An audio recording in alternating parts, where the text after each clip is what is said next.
In a sprawling modern city, a man strides forward and declares, "I'm Madhu Yujin, a corporate salaryman." Under the blazing sun, a tortured groan rips from him as he rants that the heat is searing him alive. He seethes inwardly, fury flaring at his foolish bosses for forcing him to wear a jacket in this sweltering weather. He trudged down the street, every step nagging him that he should have just paid for a car. He's chained to a black company, trapped in an endless, soul-crushing grind he can't break free from. He grinds at work, endures soul-draining pack train runs, then crashes into sleep while his meager wages barely keep him alive. Craving a quick escape, he darts into a bookstore, magnetized by a brand new release. He brandishes a light novel like treasure and boasts it's been his only real entertainment lately. He finally remembers diving headfirst into fantasy games, ravenous for stories about overpowered heroes. Lost in a daydream, he begs a goddess to yank him into a game-like world. The fantasy crumbles, and with a heavy, world-weary sigh, he snaps awake to the brutal truth. He has to go back to work. A sinister voice slides out of the shadows and, whispering with cold delight, declares, "I've found him." His eyes shot wide, shock ripping through him as the world around him began to melt and tear itself apart. He stands alone, swallowed by an endless, blinding white void, bewilderment crashing through him. He locks onto a small, hunched figure in the distance, and a single, wild thought snaps into his head. Is that a ghost? A presence looms behind him. He whips around and blurts, "Huh." A shadowy figure unleashed a lightning-fast, bone-crushing blow that sent him reeling. The mysterious attacker delivers a chillingly calm apology for striking without warning. A serene, winged child drops into view before him and proclaims he's being whisked away to another world. Madhu yanks his tie, disbelief blazing in his eyes as he snarls, "This has to be a lie." He reels as the truth slams into him. This is a real-life Isekai Tensei, and the child must be a god. He clutches at the idea it's a heatstroke-induced dream, but the god rips that lie to shreds. The god, eyes alight with joy, throws open a dazzling vision of a vast fantasy realm teeming with epic quests and boundless adventure. Reality slams into him and he blurts, wide-eyed and grinning, "So I get a cheat ability." A new blonde man steps into view, smirking, and proclaims he won't be receiving any powers. Madhu drifts in the void, mind reeling as a sudden, baffling interruption slams into the silence. The blonde man sneered, slammed the idea as impossible, and demanded to be sent straight back to work. Madhu reels through the chaos, clutching a fragile hope that he's only misremembering a twisted dream. The god cradles the blonde man, revealing it appeared because he'd been crushed by unhappiness in his life. Madhu reels as a cold, brutal truth slams into him. He was never the chosen one. A flashback explodes to life, revealing the blonde man's destiny-forged passion for fantasy. Now he couldn't care less. He refuses to swap his dead-end life for a one-way ticket to certain death in another world. He seethes remembering that terrible boss, bitterness like acid, and every ounce of motivation for work had evaporated. A new fire burned in his eyes as he swore he'd survive and seize a cheat power. Madhu storms up to the god, eyes blazing, demanding to know why it would single out someone so hopelessly unprepared. He scoffs that the man has no relevant skills and rips into the god, demanding to know his true intentions. He roars that it's a death sentence, accusing the god of relishing his suffering. The god bristles at the accusation of a cruel hobby, then pauses and, with a thoughtful nod, admits Madhu has a point. Madhu's gaze snaps into a blaze of resolve as he braces to strike a hard bargain. The god steps forward, promising to strip years from the hero. Madhu snarls and flings aside every offer that falls short. The god brandishes a handmade status screen like a prized trophy, but Madhu sneers and dismisses it as useless. He roars that the hero needs a genuine cheat power, not some painfully plain trick. He erupts into another rant, bellowing that a status screen won't make him any stronger. The god watches him, a weary, exasperated sigh tearing free from divine lips as he mutters, "Honestly." Finally the god snapped, shrieking, "You're annoying," and shoved him aside. The god's innocent mask rips away, revealing an ancient, all-powerful entity deadened by eternal boredom. A sinister grin splits its face as it stares at its new toy, hungry to see if it'll spring to life or shatter to pieces. Madhu jolts awake in a shadow-soaked forest, glares skyward, and hurls a venomous curse at that acorn-headed god. He staggers through the gnarled woods, fury burning in his veins after they ditched him in the middle of nowhere. He slumps, a cold knot tightening in his gut as the truth hits. He's only ever played RPGs, not survival games. He snaps to his feet, smothering any protest. There's no time to complain. A fierce glint erupts in his eye as the crucial piece of information snaps into place. He stares at the oversized clothes, swallowing him as the truth crashes down. He's been turned into a child.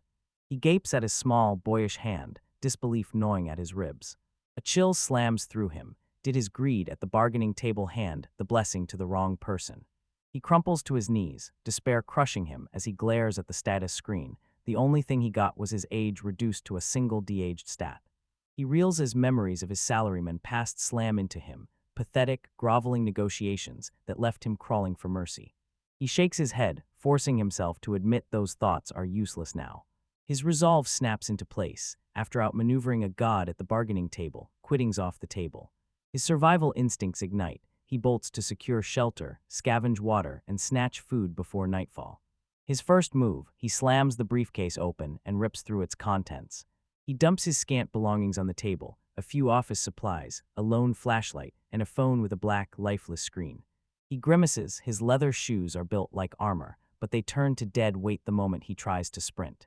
He snatches his oversized jacket and slings it on, deciding these clothes will have to do for now.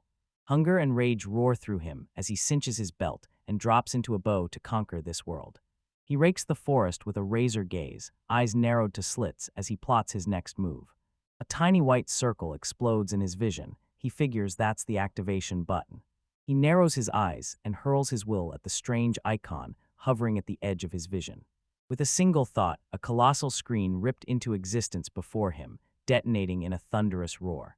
He reels backward, a raw scream ripping free as the overwhelming holographic interface floods his senses. His eyes went wide, awestruck and terrified, while he whispered, "This is." The massive screen swallows his view, and he roars, "I can't see." The interface snaps into a compact, manageable window, and he reels back, eyes wide. He relives God's smug words about convenience and spits furious curses at its foolishness. He gapes at his pathetic level 1 stats, rage coiling as his gaze lands on the blank slots where blessings and titles should blaze. Hungry curiosity flashes across his face as he scans the skill list. His jaw drops as a colossal skill tree towers before him, every branch bristling with over 100 choices. The layout snapped into place like a familiar level. Every menu and corridor obeyed the instincts he'd honed from the video games he used to play. He knows skill points are the only thing standing between him and a level up. Now he's scrambling to figure out how to earn them. Old habits snap back. He yanks out his memo pad and logs every stat with surgical precision. Mid-sentence, a sharp rustle from the nearby bushes snaps his head up. A sharp noise rips from the dense undergrowth. He whips around, heart hammering.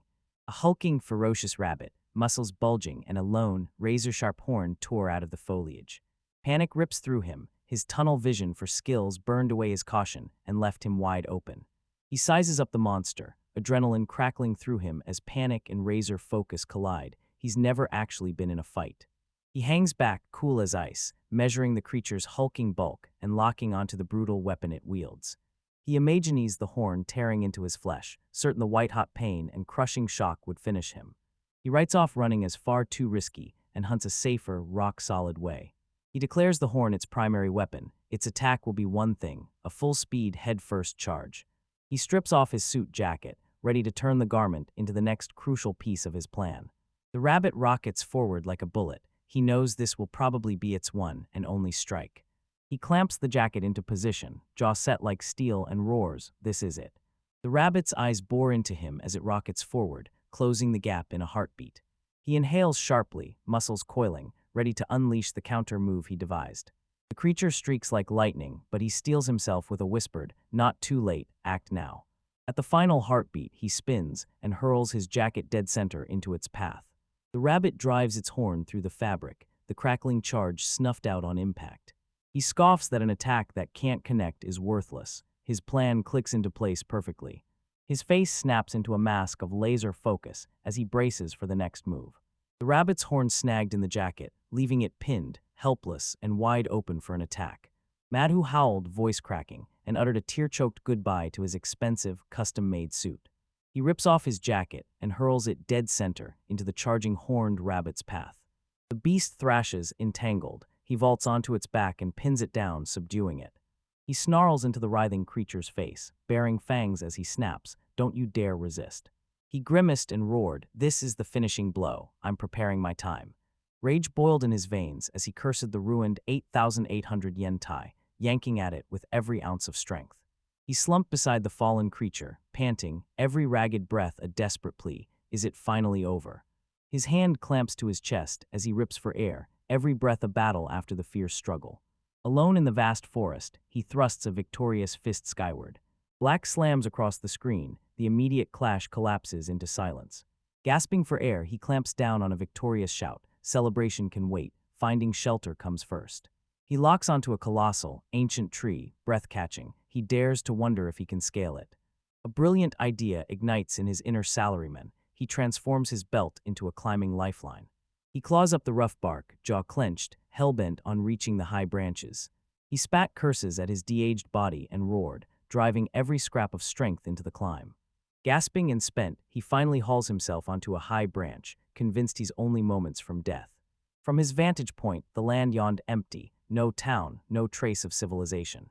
An endless sea of trees sprawls to the horizon, swallowing any hint of an exit.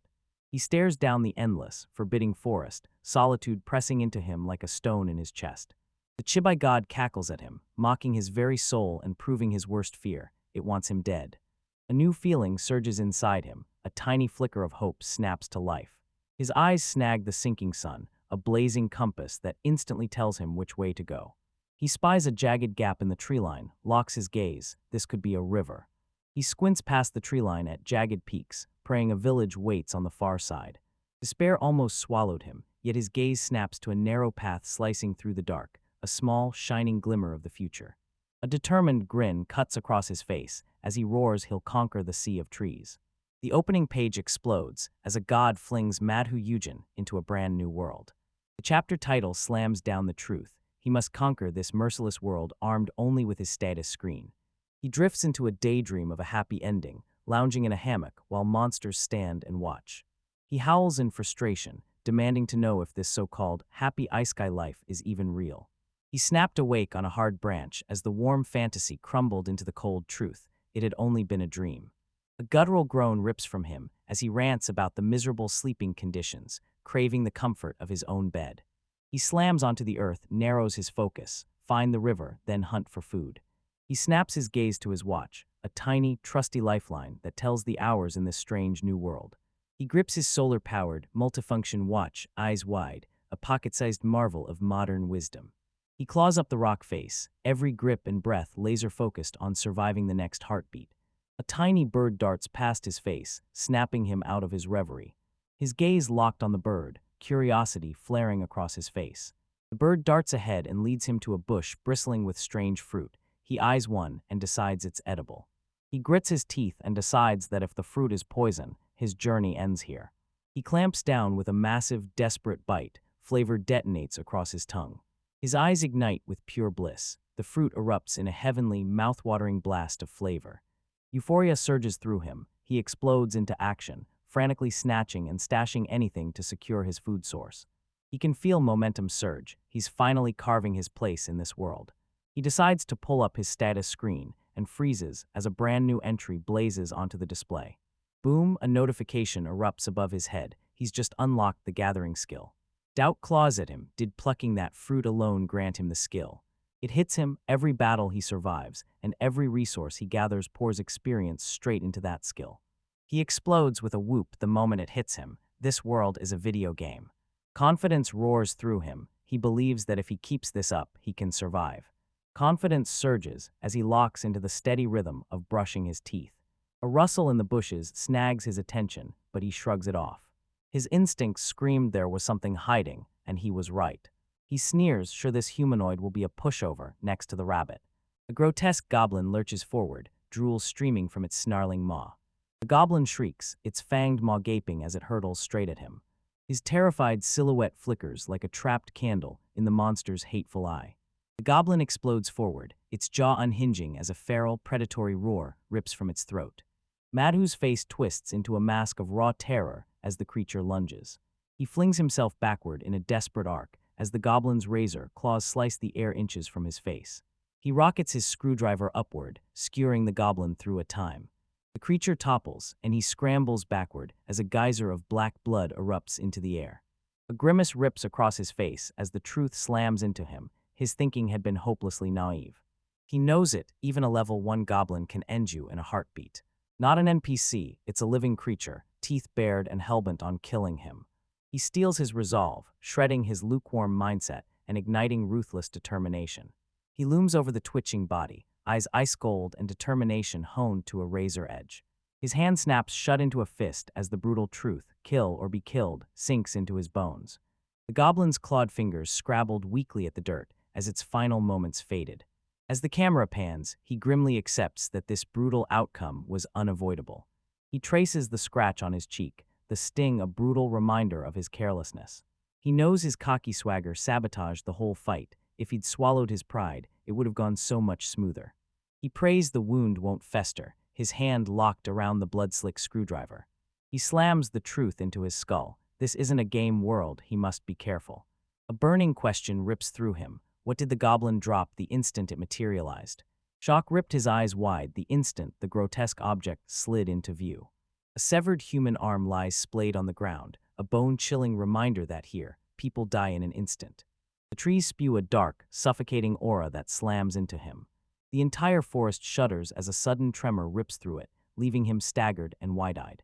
The ground bucks beneath his feet, sending him reeling. He staggers, every nerve electric, bracing as another terrifying monster explodes into view. The tremor explodes beneath him, flinging him crashing to the ground.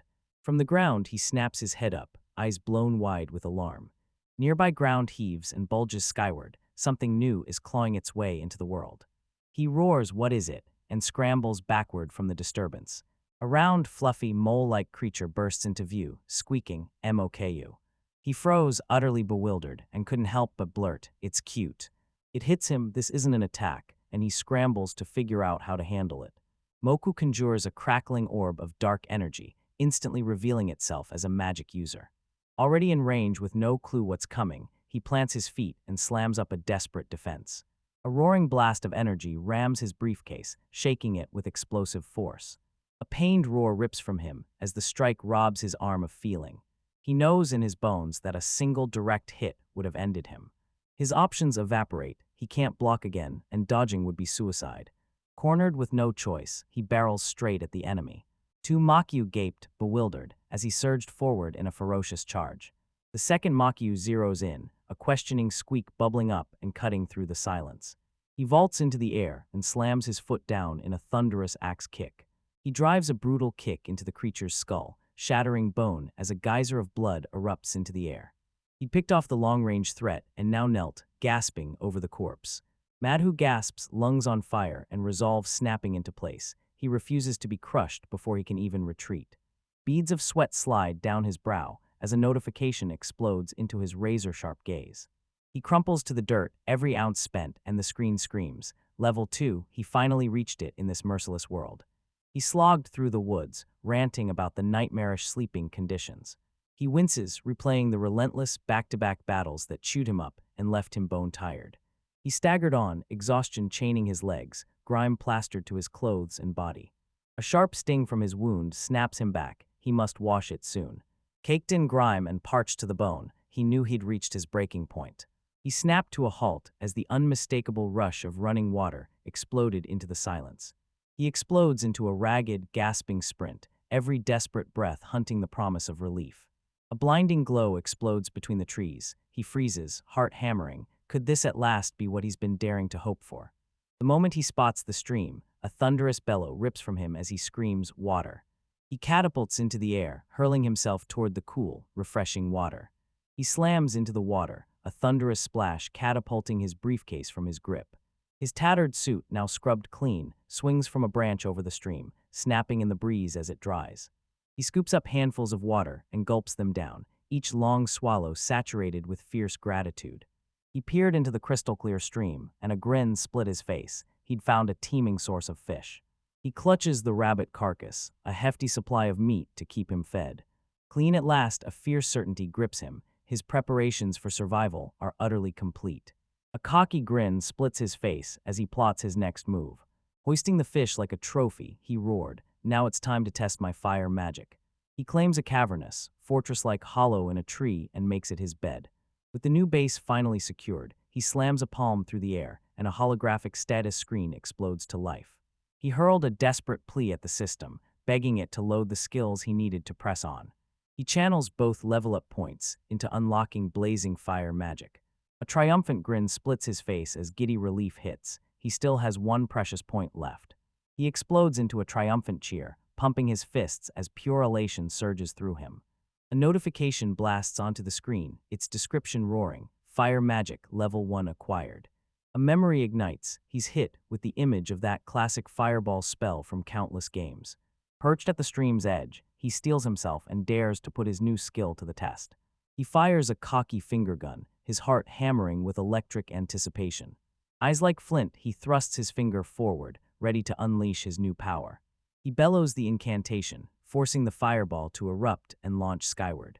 The forest swallowed every sound. His spell sputtered and died before it could take shape. He taps his chin, brow knitting as doubt claws at him. Was the incantation really that simple? He charges again, roaring fireball, as renewed vigor and rock-solid confidence surges through him. Annoying doubt bit him. Maybe the shape of his hands was the real problem.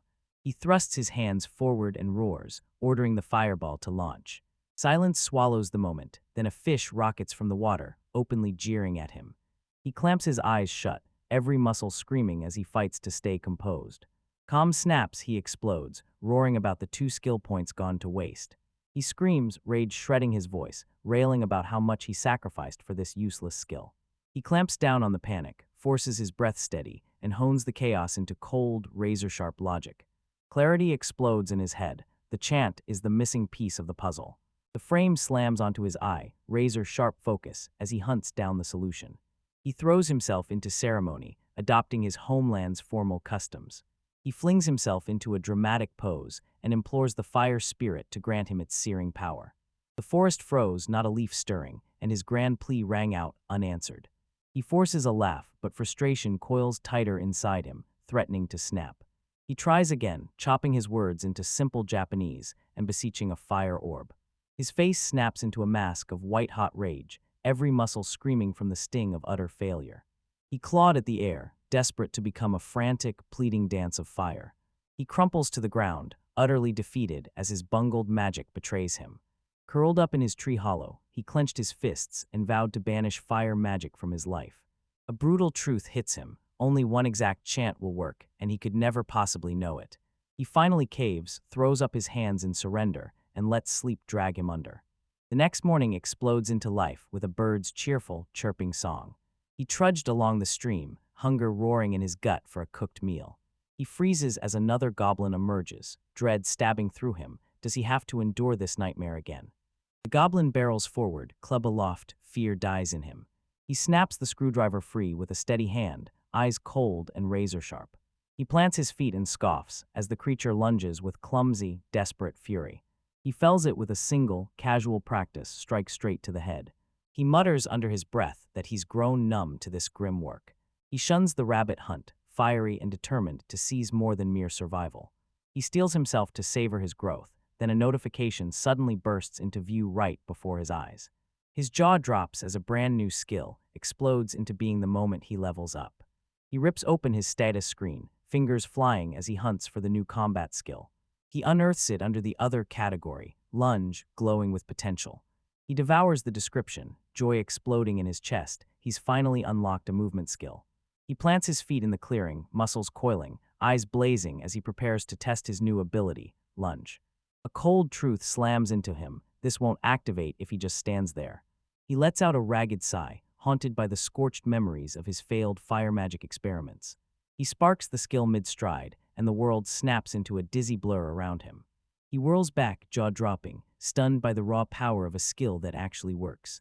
He notices his manner has quieted, and it works without a single shout. He figures it's impractical for now, but a single glaring flaw still lurks. He smirks, realizing the sheer speed tore his shoe clean off. He jolts upright, roaring that his new bed is the absolute best. The diagram snaps into view, his new base, a fortified hollow carved into the riverbank. He loses himself in visions of his new lair, picturing it as a plush, perfectly arranged hunting base where every stalk will feel effortless. He seizes the moment and runs a full status scan while he still can. His status screen flared to life, bearing his level 3 stats and fresh attribute bonuses. It hits him, these bonuses will turbocharge his future growth. He tears through the stat sheets, crunching numbers to unveil the monstrous stats he'd have at max level 99. He envisions himself as a ludicrously ripped, max-level colossus, a walking mountain of muscle. He stares, bewildered. How did he learn lunge the moment he hit level 3? It clicks, that's the horned rabbit subjugation bonus. He tears into the bestiary, spitballing bold theories about which monsters hand out which skill bonuses. He feels realization slam into him. Monster EXP must be through the roof. It hits him, people in this world forge their skills in the relentless grind of everyday life. He cracks a grin as nostalgia surges, vivid memories of his hardcore gamer glory days roaring back. He remembers diving into an MMORPG built around hunting down brutal, towering foes. Memories crash over him, the simple thrill of casting lines and exploring with his guildmates. For 6 years he hunted only power, raising every other part of his life to ash. He stormed to the server's #1 spot and was worshipped as the evil god. He stares down that hollow glory and grins, admitting it was the most fun he'd ever had. He stares at his notebook and it hits him, this world was made for him.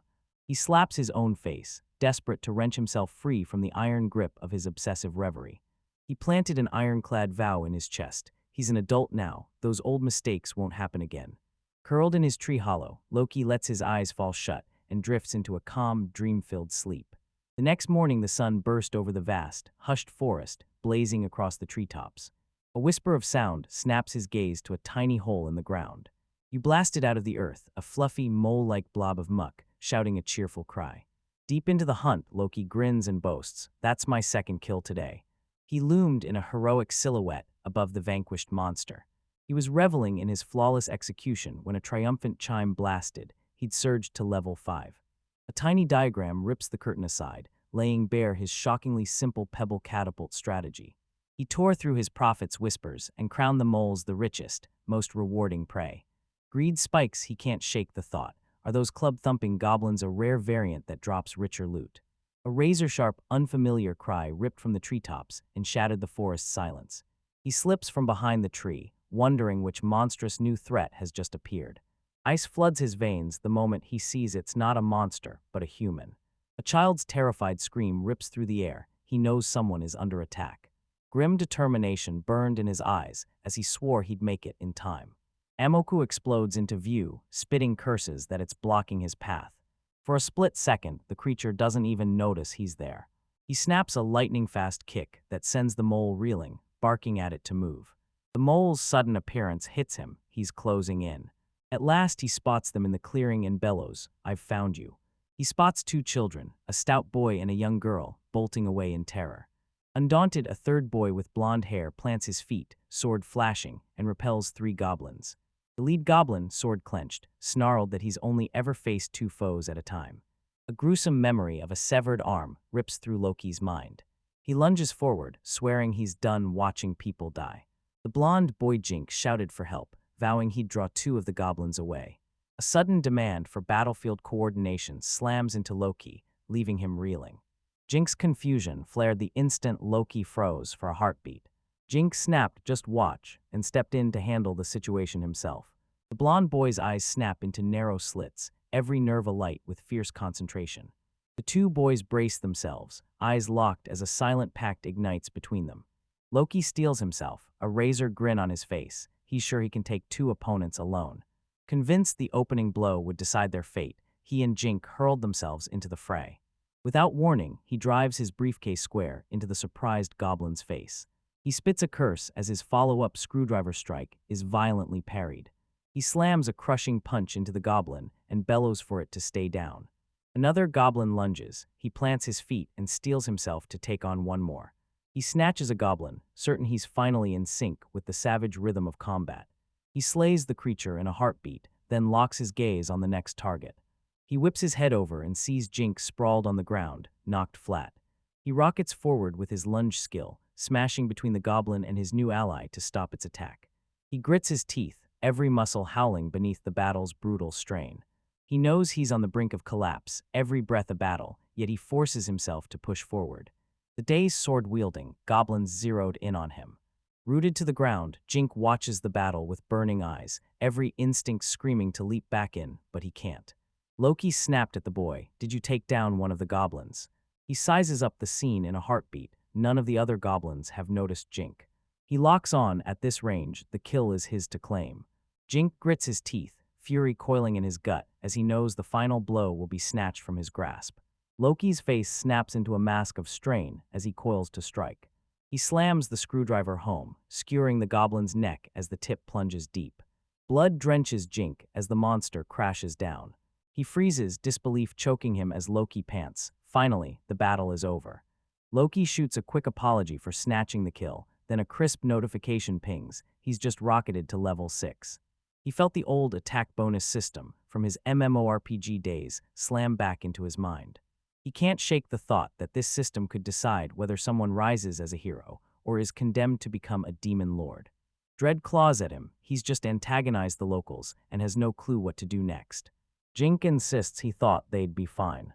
A jagged groan rips from Loki, then it hits him. He still can't understand a single word they're saying. The children stared back, bewildered by his silence and the strange, jerking motions of his hands. He shoots up a hand and mouths, "Wait," stopping them cold for a beat. Mesa and Jink cocked their heads, bafflement crackling between them. He slams his status screen open and snatches the language skill he needs. The children stare, breath held, as his face snaps into a silent, tortured grimace. The skill explodes to life, and all it gives him is the fluency of a 5-year-old. Realization slams into him. He needs higher proficiency, so he sacrifices more precious points. He howls in agony as the price of leveling the skill strikes him again. He erupted without warning, sending the 3 children scrambling backward in stunned shock. He forced out a shaky apology for the scare, gritted his teeth, and begrudgingly paid for one more level. He staggers back to the group, hollowed out and spent. He dumped every single point he had. Words finally erupt from him as he snaps at Mesa. Do you understand my words now? He slams a question about a prayer to a goddess Jinx never heard of.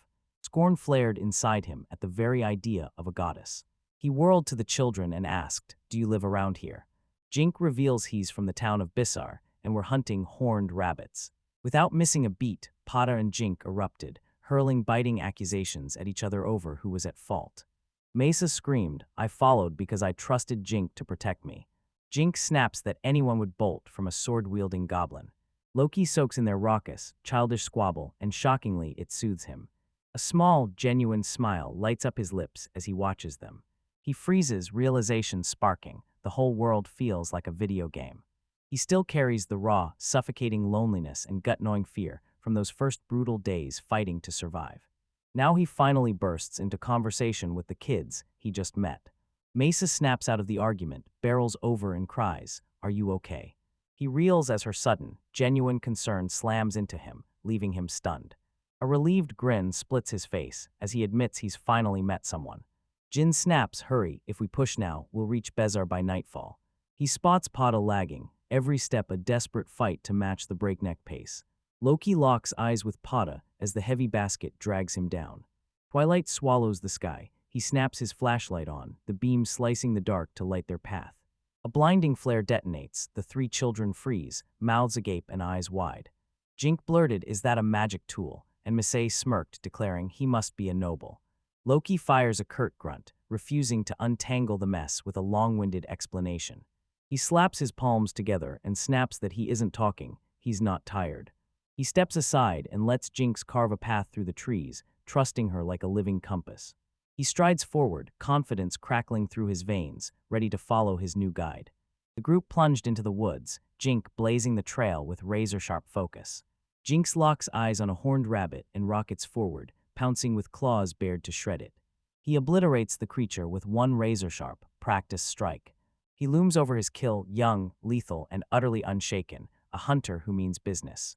As they walk, Jink locks eyes with the potter, burdened beneath a mountain of pots, and asks to borrow his knife. Jink snaps he's got no time to harvest, but he demands one quick test cut. Loki reeled at the phrases, magic stones, and subjugation parts, utterly clueless what they meant.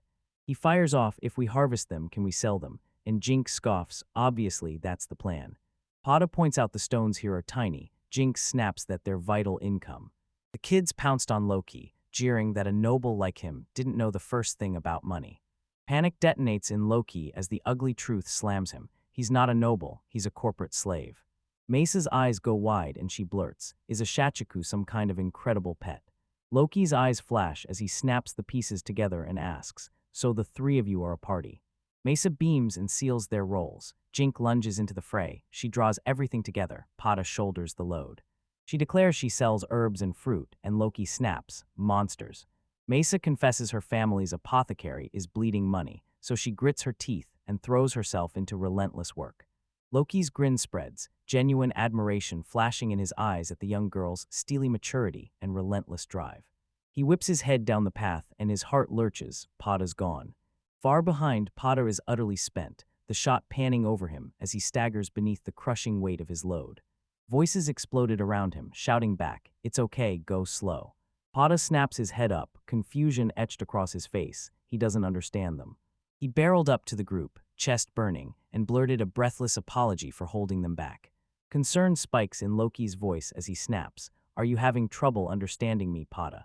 Pada vows he'll snatch the power to understand otherworldly tongues in his next prayer. Torn between farming and plowing, panic gnaws at him, and Loki erupts into laughter. Clarity snaps through Loki. Prayer is their version of his skill point allocation system. Jink skids to a stop and snaps, "Is something in the trees or underground?" He warns the creatures called flower moles, bolt at the slightest whisper.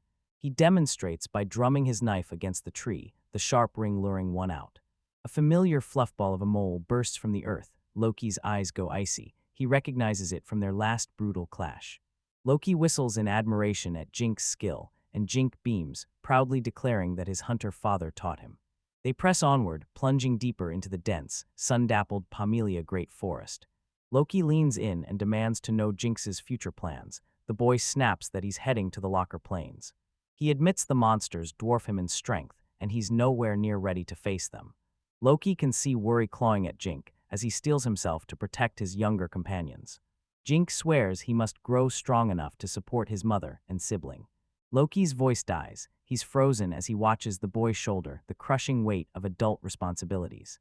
Silhouettes strip the kids bare, exposing the heavy loads they carry, family duty, crushing money worries, and the careers waiting for them. Madhu realizes kids his age here shoulder these responsibilities like it's nothing. He spun back, doubt scorching, had his assumption that he appeared like a noble been wrong. Jink spins, grin blazing, and then it hits them. They never even swapped names with each other. Jink freezes, waiting for the answer, while Madhu smirks. He's already decided which name he'll hurl. He slid into the circle, apologized for the delay with a cocky grin, then straightened and declared to the group, "I'm Loki." He shuts his eyes, a satisfied smile curling as he thinks, "This name is perfect." The children freeze, eyes wide and breaths caught, as Jink fires a question about that demon lord. Loki rips out one bewildered cry as the forest snaps into sudden, bone-deep silence. A savage memory explodes into his mind, his legendary in-game avatar, the fearsome evil god Loki. He remembers standing atop the leaderboard, the unbeatable powerhouse who steamrolled every rival across the virtual world he once dominated. Back in his gamer days, he wielded a powerful avatar called Loki. He'd burst out of another world, and he refused to hide who he really was. He scoffed, using a fake name never even crossed his mind. To everyone else, his status screen was a dead, empty slate, only he could see anything on it. He still remembers the raw, electric joy when each stat surged, because he'd earned it with his own grind.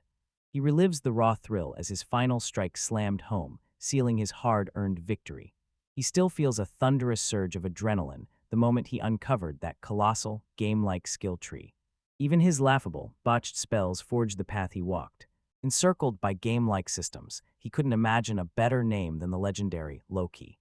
Right then, shame exploded through him. He'd picked the most painfully embarrassing name imaginable.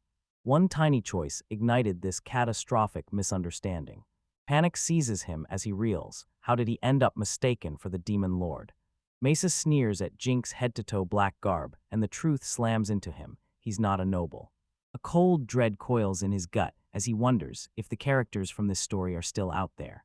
Fear claws at him. He's sure the godchild baited him here to shove him into the demon lord's role. He snaps out of his overthinking spiral and catches the others squabbling over how cool his name is. He cuts them off, snapping, "What story are you even talking about?"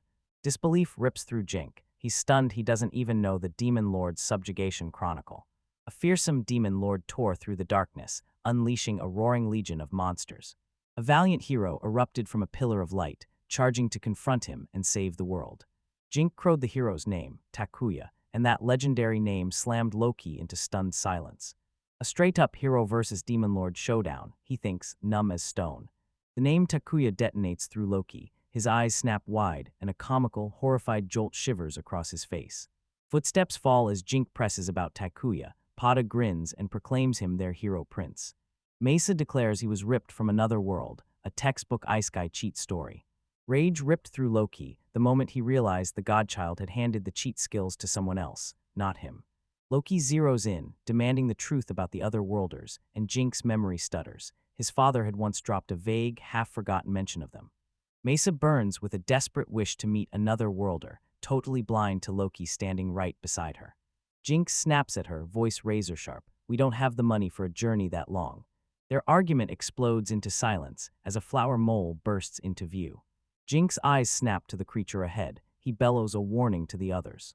Loki and Jink moved like lightning, barking for Potter and Mesa to fall back and melt into the shadows. Jink rockets into the fray, his sword a silver blur as one brutal arc fells the monster.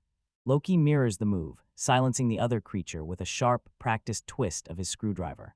Loki's face splits into a genuine grin as he drinks in the electric rush of teamwork. A flash of memory slams into him. He watched other players grin, join forces, and gleefully split the spoils of victory. He was a lone player, obsessed with efficiency. He stuck to the sidelines and only ever watched from afar. He locks eyes with his new friends, and a roaring joy surges through him. He finally has companions of his own. He cracks a soft smile, adrenaline and curiosity spiking as he wonders what the future in this new world will throw at him. At last they erupt from the forest, roaring with triumphant joy and relief. Spent but safe, they crumple to the ground, gasping as their chests heave. As Pada staggers under the load, Loki swoops in with a grin and offers to shoulder the heavy basket for him.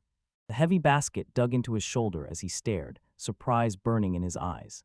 Dusk sank as the town ahead flared into warm, welcoming lights, beckoning them forward. Mesa whips around, grin blazing, and throws open her arms to welcome Loki to the town of Bazaar. At the town gate, the guard roars, berating the children for being out so late. Loki's jaw drops as the children rocket past him in a blur of impossible speed. They tore into town in a blur, leaving Loki in their wake. The kids rocket into town, disappearing into the bustle, and Loki's left standing with a friendly gate guard. He locked his gaze on them as they vanished, drinking in the whole scene laid out before him. The guard blurted that Jink had spilled every secret, then grabbed Loki's arm and rumbled a grateful, "Thank you for saving them." Loki dips his head and insists, humble and steady, that they helped one another. The guard then blurts out the goblin's sword. Jink storms forward, hoisting the sword he reclaimed from the goblin and thrusting it into the light for inspection. The guard crouched and inspected the blade, spotting barely any rust. This was no old weapon. It had been dropped only moments ago. The guard grinned and beckoned Loki, their savior, into the town without a second thought. The guard swept his arm wide in a warm gesture and shouted that the town of Bazaar welcomes its young savior. With the immediate danger past, Jink thrusts the goblin's sword into Loki's hands. Loki's smile warmed the room as he pressed it into the boy's hands and said, "Keep it, my thanks." Jink explodes, roaring that this isn't a fair trade. He was useless. The town guard cuts through their bickering and barks, "Settle it tomorrow." He snaps that the guildmaster will demand a full report on the armed goblin.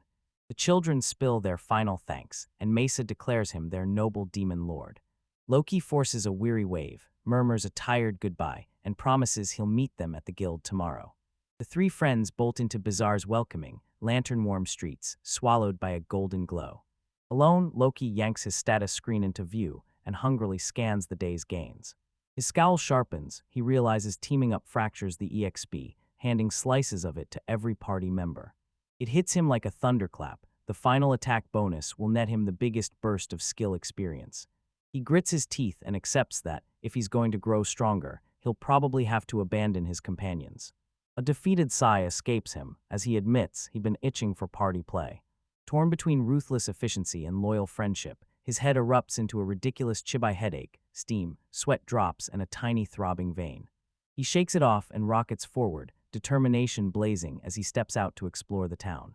He weaves through the lively market, the crowd's electric buzz tugging him forward. A vendor lures him with a mouth-watering plume of smoke from colossal, sizzling grilled meat skewers.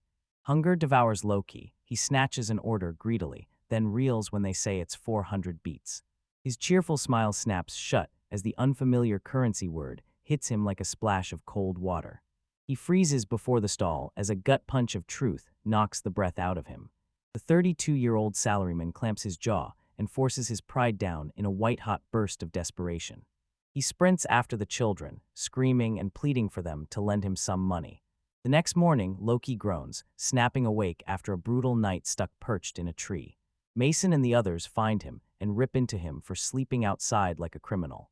He ducks his head, forces a sheepish grin, and confesses that last night was brutal.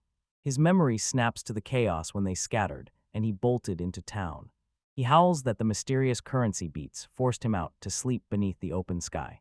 Mesa snorts with a grin, picturing a game world where empty pockets are a death sentence. She spots him at last and rushes over, gasping that she'd searched every corner, worry choking her words.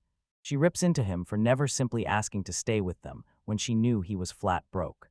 He blurts, "Where are we headed now?" nerves buzzing through his voice, his face still flushed. Mesa flings his arm wide at the towering building and bellows, "That's the Hunters Guild." She snaps for him to sprint inside, the other two are already waiting. Inside, his eyes snap to the famous request board, a patchwork of weathered wooden slates. He sweeps his gaze across the cavernous, roaring tavern, mouth-watering dishes crowd every table, daring him to dive in. The sizzling, mouth-watering scent of roasting meat floods the air, an irresistible lure dragging everyone toward it. He and Mesa charged up to the table, where Jink and Pata were already tearing into their meal. Loki's gaze snaps to the mouth-watering spread, and animal hunger seizes him. He throws himself at Pata's feet, begging for a scrap of meat and swearing he'll repay him. He bites down and a tidal wave of pure, blissful ecstasy surges through him. He finally sinks his teeth into the otherworldly feast he's been craving, letting perfect flavor explode across his tongue. Her palm lands on his cheek, grin wide, as she marvels at how heartily he's been eating. A jolt rips him from his daydream. He snaps his head up, heart hammering, eyes locking on her as a single question bursts out, "Who is she?" A beautiful woman, Amanda, strides forward and summons him at the guildmaster's command. Loki's eyes fly wide. Alarm jolts through him the instant the summons crashes in out of nowhere. His mind scrambles like a hunted animal, clawing through memories, desperate to find what he could have done to deserve this. He rockets up the stairs after her, ditching his half-eaten meal on the table. Amanda slammed her fist against the heavy door and shouted to the master that she was entering. Loki freezes on the threshold as the door swings wide and his heart hammers like a war drum. An old man's hand shoots out to him, offering a firm left-handed handshake. The imposing man strides forward and booms, "I am Yargoth, the guildmaster of Bazaar." Loki strides forward, announces his name with steady confidence, then locks the guildmaster's hand in a crisp, formal handshake.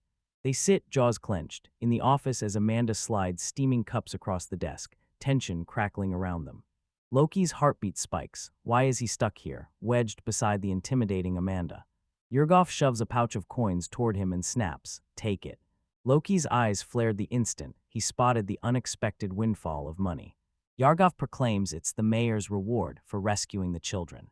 Loki drops into a deep bow, voice trembling as he thanks him for the shockingly generous, unexpected reward. He humbly accepts, confessing he'd been desperate and pouring out raw gratitude for their help.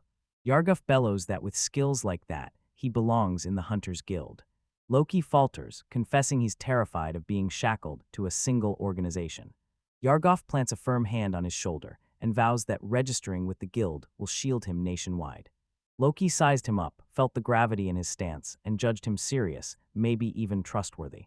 Yargov's gaze snapped to Loki. He knew Loki understood him perfectly, grinning with clear pleasure. He rips a secret into the light, then pins down a person's origin from a single flick of their mouse. Loki reels, blindsided by that bizarre way of discerning the truth. Yargov snaps, Loki's speech doesn't match a single country we know. He ripped the silence wide open and announced that 2 hunters had vanished into the Pamelia Great Forest. A flashback rips open, revealing one of the missing hunters, his sword clenched in Jinx's grip. Yargov's eyes snapped to Loki as he barked, "What's an unregistered hunter doing in that forest?" The accusation slams into Loki, glares sharpen, fingers jab, everyone's accusing him of murder. It hits him he'd only prepped for questions. This is far more serious. A clumsy lie would blow his cover. He's forced to spit the truth. He swore he'd done no wrong and growled he couldn't reveal his purpose in the forest. Yargov leans in, eyes razor-sharp, and snaps. Did you spot or uncover anything out of the ordinary while you were there? Loki's grin vanished as he told how he'd stumbled on a human arm, gnawed and half-devoured by goblins. Yargov pronounces survival impossible and warns recovering the remains will be a brutal uphill fight. Loki volunteers to hand back the goblin sword and even pitch in to track down the bodies. Yargov scoffs, slams the offer aside, and growls that the hunters had no kin. The sword stays with him. Loki staggers, words choking in his throat, stunned silent as the guildmaster's bizarre reply lands like a gut punch. Yargoth swallows hard and apologizes, insisting he wasn't accusing him, he just had to be sure. He snaps this conversation is over and cuts the interrogation off cold. He plants his feet, grin ripping across his face, and bellows that guilt registration is on the first floor. He flashes a razor-sharp, knowing grin and says he'll be counting on Loki. Loki tosses out a casual excuse, slips from the office, and the door snaps shut behind him. He stumbles outside, reeling from the confrontation, his mind clawing to grasp what just happened. Your golf sighs set off alarm bells, yanking up the memory of that manipulative executive from his old company. A shudder tore through him as the guildmaster's cold, calculated performance left him utterly unnerved. He slams Yargov with a single cold question: why draw the missing hunters into this? The memory of his old boss, always smiling but hollow, every grin a lie, crashes back into his mind. A cold truth snaps into place. Yargov's the same, a man whose eyes never smile. He rips up his first judgment. The man is terrifying, and white-hot loathing surges through him. Back in the office, Yargov's gaze snaps to Loki, his face shockingly calm. Amanda snapped back to a night 6 years ago, the same terrifying pattern, the same shock, when they hauled up those strange recovered artifacts. Yargov snaps that Loki is clutching a ticking, functioning watch, a rare, otherworldly relic. Amanda snaps, his shoes, his watch, even the glass slate, all unknown artifacts. Yargov snaps the truth into place. Loki left those bizarre possessions in plain sight, so he's likely innocent.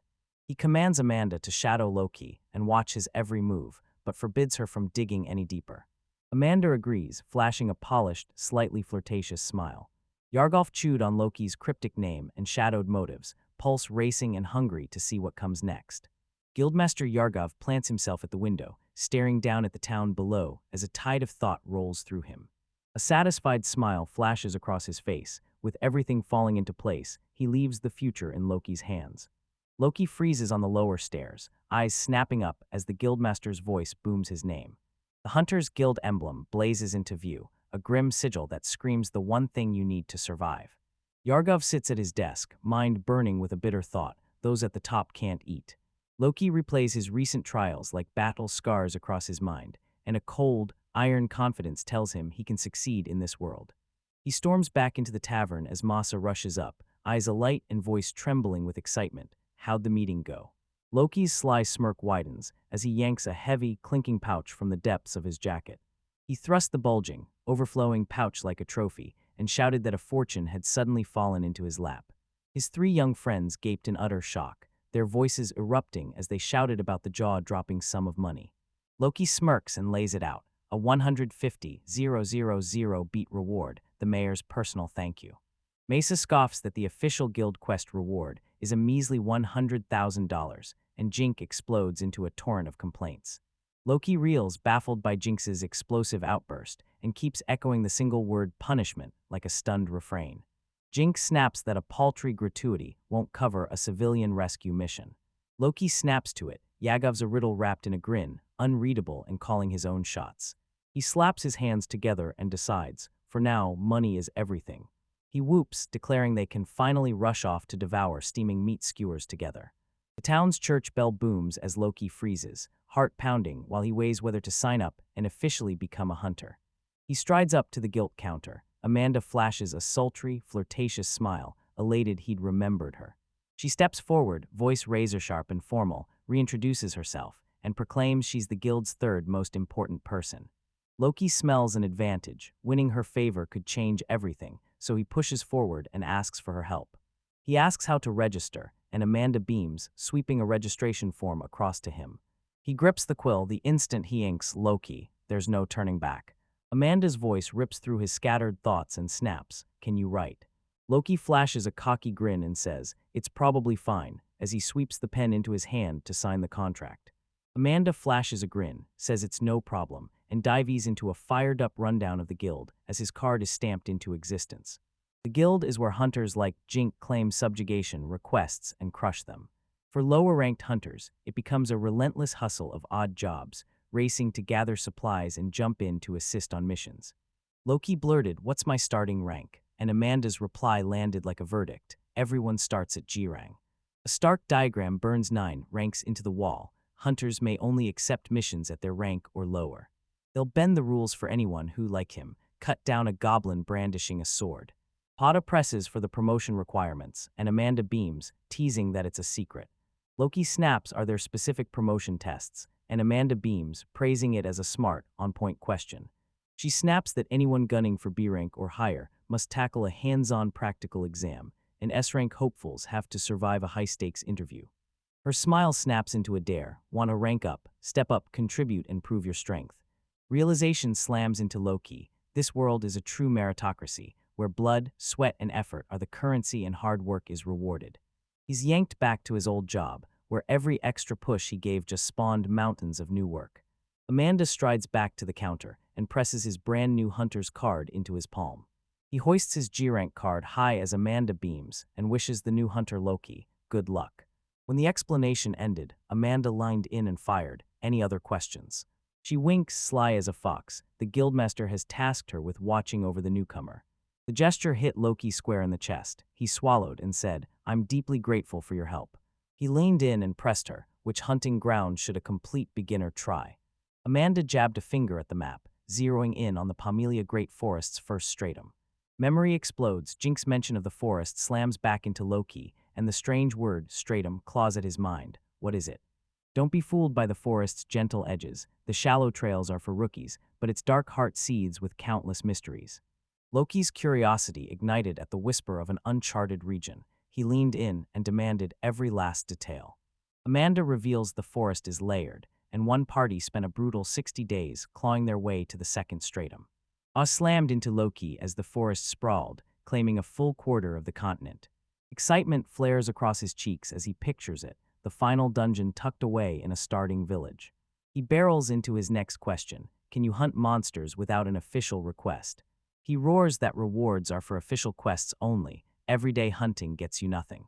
Amanda's eyes narrowed in annoyance, her voice slicing the air as she warned that the guild will punish him if he causes trouble. She warns that in an emergency there may be no reward. Loki shrugs and says, "That's fine." She pins him with a cutting glare, her patience fraying under the weight of his endless questions. Loki's eyes flash with an idea. Shouldn't I plunge into the forest's depths? He asks. He bites down on the urge and steps back for now, his sights locked on the goal he must chase first. Amanda snaps, exasperation spitting from her words as she tells him he finally understands the rank restrictions and must start valuing his life. Mischief sparks in Loki's grin as he leans in, poised to fire his next question. He hurls a heartfelt "thank you" at Amanda, who stands utterly spent after surviving his merciless barrage of questions. She snaps at him to scour the reference room books and pull every scrap of information. She snaps at him, voice razor-sharp. Those books are priceless, chained up to keep them safe. Loki's eyes flare with madness. Grinning wildly, he swears he'll move with knife-edge caution. He strides away, relief surging, glad he didn't unleash all his questions at once. His jaw drops. Paper's a rare luxury here. Most documents are etched on wooden slates. He bolts out of the guild, and Jink calls out to him. Jink swaggered up, flaunted his brand new hunter's card, and shot Loki a cocky grin. You registered yet? Loki beamed, hoisting his card like a trophy, as silence sealed their shared victory. Jink blasted the news. He'd sold a goblin sword for 22,000 beats and split the loot 4 ways. He hoists the other blade aloft and declares, I'm off to sell it now. Loki snaps, I'm coming with you to the armorer's shop. Jink barrels through the bustling streets as Pada calls out, asking if it's far. At the shop, the burly blacksmith sneers and slams a stingy 50,000 beats onto the counter for the sword. Loki's jaw drops as he lunges forward, begging the man to crank the price up to $80,000.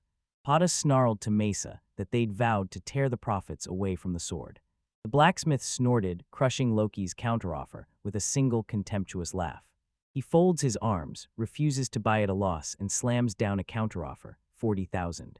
Loki slumped, eyes hollow, the dream of a good price shattered at his feet. A razor-sharp, calculating gleam slices into his eyes, and his whole demeanor snaps into deadly focus. His voice ice cold, he asked the blacksmith what the sword would fetch on the open market. The blacksmith's guttural grunt says it all, and Loki's suspicion snaps into iron-cold certainty. Loki smirks and drops the bomb. A matching sword just sold for 100,000 beats, that's what it would fetch on resale. He fires back that the blacksmith will still rake in a fortune, and the words knock the man into stunned silence. The blacksmith slams down a counteroffer of 60,000, snarling that he has to make a profit. Loki's grin snaps razor-sharp. He's primed to slam down his final, devastating trump card.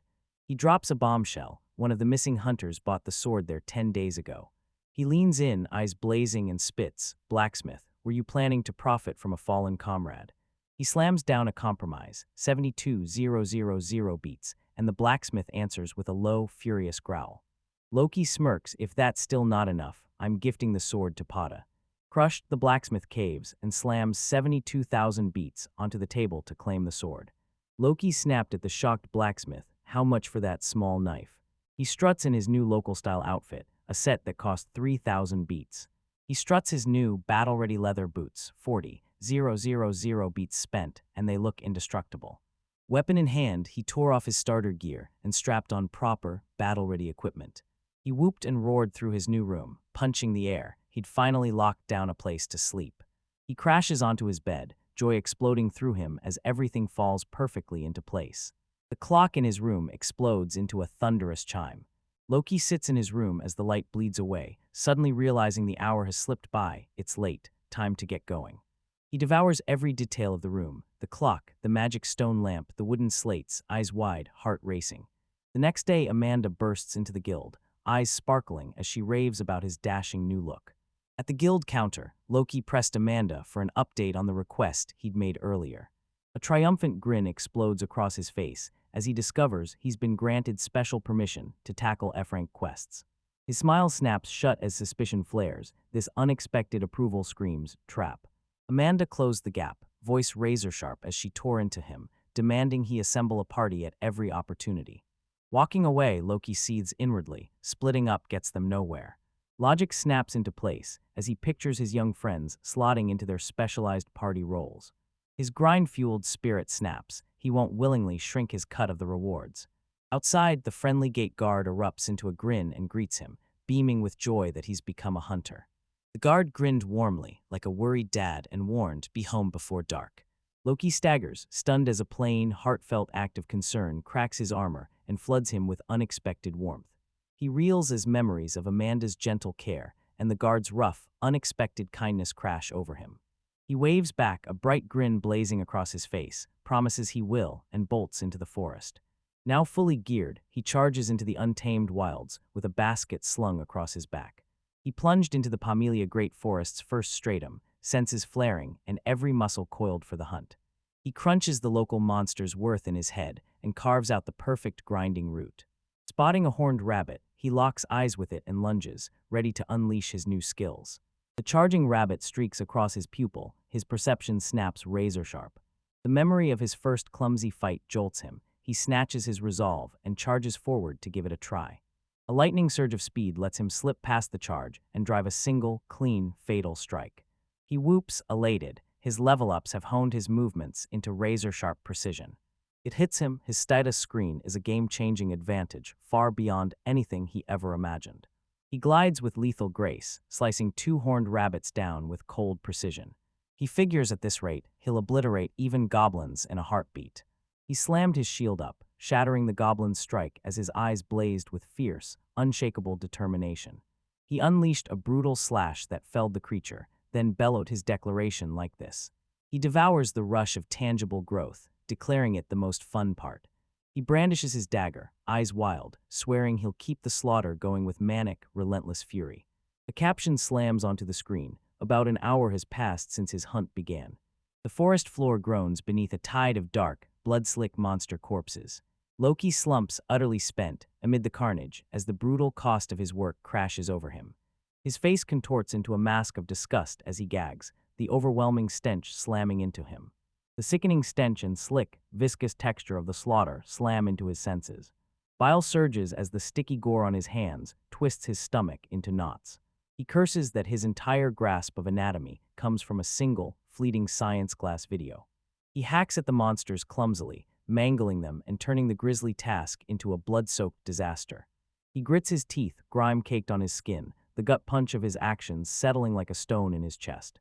He rips open the goblin's corpse, fingers scrabbling inside for the magic stone.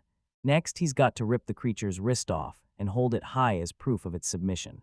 He slid the blade into the joint, probing angles with laser focus until the right technique snapped into place. He hoists his blood-soaked hand, a small glowing crystal, the magic stone radiating raw power in his palm. Gritting his teeth, he bulldozes through the disgusting task, his face a battered mask of exhaustion. Dread slammed into him, processing a single kill had devoured an entire hour. He stares at his blood-soaked hands, despair crashing over him as the grisly aftermath closes in around him. He remembers dunking his hands in the river and scrubbing blood away like it meant nothing. He still hears Amanda's scolding, each word searing into him, leaving him feeling like an idiot for his carelessness.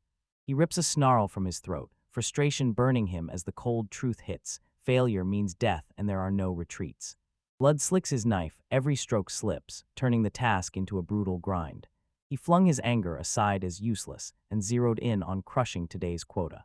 A savage cry tore from him as he barked an order to himself, grit your teeth and finish the job. Back in town, the Hunters Guild building looms, its dark silhouette cutting across the evening sky. Inside, Amanda's breath hitched. He had to be the one who felled the sword-wielding goblin. She dug into his basket, eyes widening as she exclaimed, "That's a massive haul for a first hunt." Her eyes snap to slits as she drinks in his filthy, blood-soaked form. Loki lurches before her, painfully awkward, his whole body slick with gore from head to toe. She explodes, ripping into him for showing up unprepared and hissing, "Do you want to die?" She rips into him. He didn't even ask what basic gear a hunter carries. She jabbed a finger at him, eyes flashing, and barked, "Get to the sink, wash your hands now." It hits him she'd just chewed him out like a kid, because in this body he is one. The tavern owner slid a steaming plate across the bar and urged him to eat, trying to chase the exhaustion right off his face. She thrusts two enormous skewers of glistening roasted meat forward, beaming like she'd just conquered the world. After a brutal day's work, the sight and stench of the meat slam into him, twisting his stomach into knots. He waved the food away with a calm, polite grin and requested only one thing, a glass of ice-cold water. A tall glass of ice-cold water is planted on the table right in front of him. He takes a steady sip, eyes slicing across the tavern as he shakes the day's weight loose. The owner leans in, asks if something's on his mind, and he snuffs out her worry with a quick, dismissive shrug. His eyes swept the bustling tavern, zeroing in on every adventurer. He spots a man at the next table, and his jaw drops. The man's wearing glasses. He knows the old-fashioned pince-nez inside out, but these flaunt a sleek, modern design. He reels as realization hits. This world's history is a bizarre mashup of chainmail and cathedrals rubbing shoulders with neon signs and smartphones. He smirks, convinced this world's history could never mirror Earth's. He finally connects the dots. Other reincarnators, heroes like Takuya, are the ones who brought modern civilization to this world. He banishes the thought and locks his focus on the present, spurning grand revolutions. Amanda burst into the guild and slammed Loki's haul onto Rhodey's table, handing it over for him to process. Rhodes' eyes snap to the basket, and he knows in a heartbeat, it's Loki's, the promising new rookie everyone can't stop talking about. He practically roars his praise. The boy's work is stunning, sloppy butchering and all. Rhodey flings a joke at Amanda. She scoffs and waves him off with a sharp, annoyed huff. He flashes a grin, declaring Loki the promising newcomer the guild is pinning its hopes on. Loki plants himself at the table, eyes blazing, and stakes his first major financial goal, 550,000 beats. The new chapter kicks off, thrusting the forest's rookie monsters into the spotlight. His book rips open the locker plains, home to swarming air mantises and poison mice. It hurls you into the deadly Rolf forest, where giant orcs loom in the shadows and small wolves hunt in ruthless packs. Loki locks onto the Pamelia forest, declaring it his most efficient hunting ground for now. He's begging the book to list recommended levels, the age-old gamer gripe. He throws himself back, chest still racing, daring to believe that after all his reckless moves, he's probably safe here. After hammering through the day's calculations, he stretches his aching muscles. Rode bellowed his earnings with a booming laugh, a staggering 48,500 beats. Loki reels as a monstrous payday for just half a day's work slams into him. Loki strides up to the counter where Rhodey stands and fires a single, pointed question. He fires off the question, does the reward increase with higher quality materials? Rhodey rips open the 5-tier grading system and declares every single one of Loki's materials sits squarely at B rank. Loki's eyes flare as he leans in, firing off urgent questions on how to land top-quality materials. Rode leans in and snaps, diligence matters, but rest matters too, don't burn yourself out. Loki finally sees Amanda's been watching his back, then a sharp new thought seizes him. A manic grin rips across his face as obsession consumes him, driving him to wring every scrap of efficiency from every move. Amanda glided toward him, calling his name as a gentle, knowing smile curved her lips. She declares she's come to school him in the basics of hunting, exactly as she promised. A sly grin spreads across her face as she vows to school him with a proper, no-holds-barred lesson. Loki tries to plaster on a polite smile and slip away, claiming he must sprint out to buy supplies. Amanda let out a weary sigh, warned him don't overdo it, then, to his surprise, softened and gave in. She thrust a tiny parcel into his hands, eyes blazing, and snapped, accept it as a loan. Loki planted himself before the town church, the silver coin burning in his palm as he weighed a status appraisal. He watches others scramble to check their status and can't fathom why he doesn't need it. Jink bursts into view, a grin splitting his face, and teases Loki, already finished hunting for the day. Mesa and Polta trailing him, Jink punches the air and declares they're about to go shopping. Seeing his friends gathered, Loki's eyes flash, a devious plan ignites in his mind. Grinning wildly, he thrusts Amanda's silver appraisal coin into Jinx's hand and insists she take it. Jinx's eyes widened, you don't want the free appraisal. Loki smirked, it'd be a waste. Jink confesses 2 years have slipped away and he should go, but guilt gnaws at him for taking it for free. Loki dangles a deal. Jink must lay bare how Bezar's appraisal system works in return. He spits out a flimsy, training excuse, and Jink's eyes narrow as suspicion spikes. He can see right through the lie. Loki stifled a wince. He knew his made-up excuse was hanging by a thread.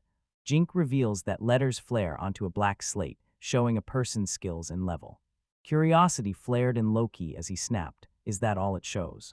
He presses on, snapping, any other numbers showing. Mesa's eyes snapped wide as understanding dawned. She suddenly grasped what he was asking. She bursts out her newly learned skills with electric glee, and panic rips through Loki. He clamps a hand over her mouth and hisses that showing even a hint of skill paints a bullseye for slavers.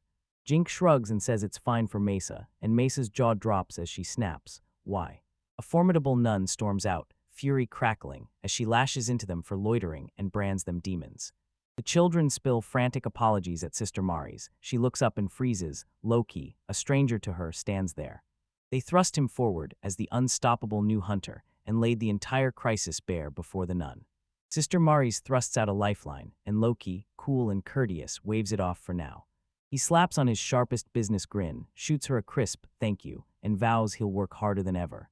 The nun beams at his politeness, plants a gentle pat on his head, and reminds him the goddess is watching. She urges him to stack virtuous deeds every day so the goddess will pour her blessings down on him. Loki snorts inside, dead certain the blockhead god who sent him isn't even watching. He feels it, the kids forge their experience in the grind of everyday life, not on the battlefield alone.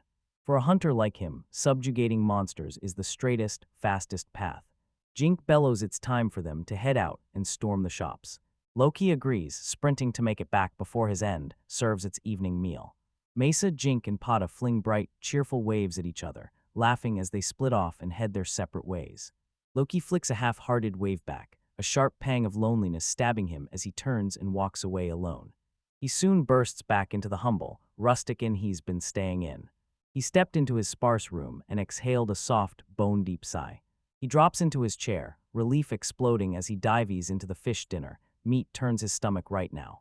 His face hardens into a grim mask as he replays the day's blood-soaked work. Crimson visions of slaughtered monsters slam into his skull. This isn't a game. Reality slams down. This world is undeniably real, and his mind snaps to the godchild's handmade lantern, its fragile glow seared into his memory. He pins his gaze to the flickering lantern, Dongri's smug face burning behind his eyes. A thunderous god voice detonates inside his skull, gloating about the very creation it forged. A revelation slams into him. Accumulating virtue is just a metaphor for gaining experience points. The natives shrug off game mechanics and surge ahead along other, sharper paths to growth. They stumble in the dark, oblivious to the underlying systems he spies and decodes with razor clarity. He snaps his gaze to his status screen, a sprawling, hidden arsenal of skills that hands him the secret advantage. He perceives skills no one in this world has ever imagined. He bluntly declares the status appraisal is nothing more than a qualification system for them. For him, with his stats projected before his eyes, it screamed cheat, an undeniable, blatant advantage. Memories of his old gamer life explode in his mind. No wonder every corner of this world feels so painfully familiar. Memories of Amanda's kindness and the children's innocent trust crash over him. The truth slams into him. He's been using them all along, feeding only his own selfish gain. Back in his old world, the idea of thinking selfishly never once dared cross his mind. Now he knows with iron certainty that every ounce of effort will forge him into true strength. The monstrous god avatar bursts into view, a dark, blazing emblem screaming his ravenous lust for power. He buries the memory of the miserable, powerless husk he once was.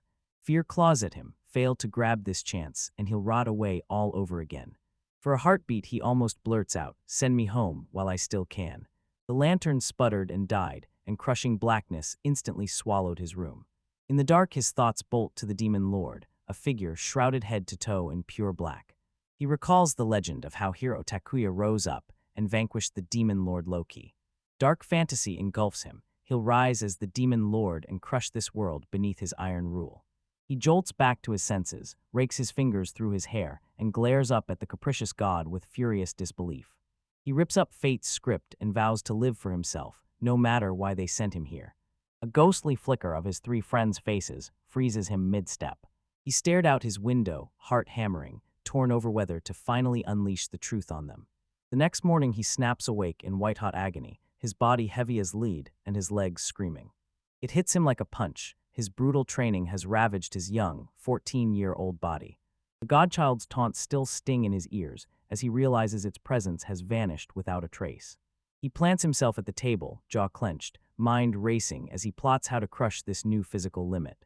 No stamina on his status, he's pounding the pavement with a relentless jogging regimen to build raw endurance. He eases off today, choosing just a light, breezy run. Mid-jog he freezes, again faced with the all-too-familiar sight of people being attacked by monsters. He watches one of the women crumple to the ground, panic tearing through her. His eyes snap wide as realization slams into him. People are in danger. He rockets into action, bellowing, "I'm on my way to help." Surprise slammed into him as one of the women lunged, swinging a rolling pin in a ferocious counterattack. With the final monster felled, he races to the women and cries out, "Are you all right?" The formidable woman towers over her companion, snapping a cold, ruthless stare back at Loki. The guild's tavern owner bounds over, eyes shining, and thanks him warmly for his concern. Back at the guild, he eavesdrops as a circle of hunters trade odd whispers about the tavern owner's monstrous strength. Walden the buyer gaped as Loki burst through the doorway, back from his hunt far earlier than anyone expected. Loki flashes his empty basket like a challenge and snaps that he's already met today's quota. Dawn, blown away by his ironclad consistency, declares him a promising prospect. Loki confesses he hates standing out, the spotlight suffocates him, and every stare feels like a trap. He won't let his income drop. Now he's got to mastermind a bold new strategy. He's bent on hauling in 1.5 million beats to snag the gear and storm the locker plains. Walden snaps, move the surplus materials through specialty shops, keep it Loki so no one notices. Loki's memory snaps to the tavern owner, his hidden strength explodes into view, and another vital clue clicks into place. Cold realization slams into him. Selling proofs to the guild and hawking materials to outside buyers yields far fatter profits. He'll stealthily carve out a rock-solid reputation while staying beneath the spotlight. Walden's voice sliced through the silence. This is the only step that will get you up the guild ranks.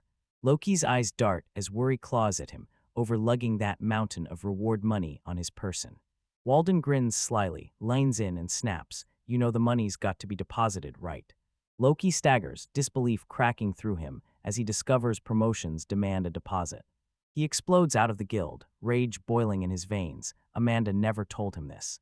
He imagines his 1.5 million ripped from his grasp in a heartbeat, his world collapsing into nothing. He watches his hard-earned savings swallowed by an empty chest as despair slams through him. He thundered through the market and slammed straight into a man clad in armor. His eyes snapped to the man as he steps out of an impossibly elegant boutique. He lunged forward, blurting a quick apology to the elderly man and owning his careless mistake. Rage drained from him as he leaned to the window, caught the glittering displays, and realized it was a jeweler's. Loki glides into an elegant shop as a cloaked figure steps from the shadows and greets him with a slow, knowing smile. She snaps, "Are you here to buy or sell magic stones?" Awe pins him to the spot as he blurts, "Are all of these magic stones?" She drinks in his childlike wonder as he stares, utterly mesmerized by her wares. Her eyes lock onto his interest. She leans in with a sly grin and offers him a special lesson. Grinning, she proclaimed that a stone's color locks in its elemental attribute. Loki triumphantly hoists the tiny, glowing stone he plucked from a flower mole. His eyes ignite with hungry light as he realizes the stone in his palm thrums with elemental magic. She snaps, "Clear stones keep everyday life humming, while colored stones are reserved for something special." A razor-sharp realization shoots through Loki, setting his mind ablaze. She drops the bomb. Elemental stones can infuse equipment with magic.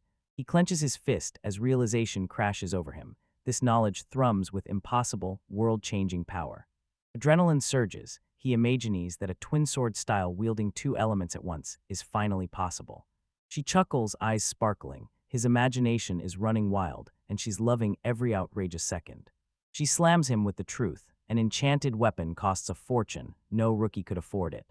A sudden jolt snaps Loki back to reality. They appraise the tiny stone, and the number hits like a bomb, 50,000 beats.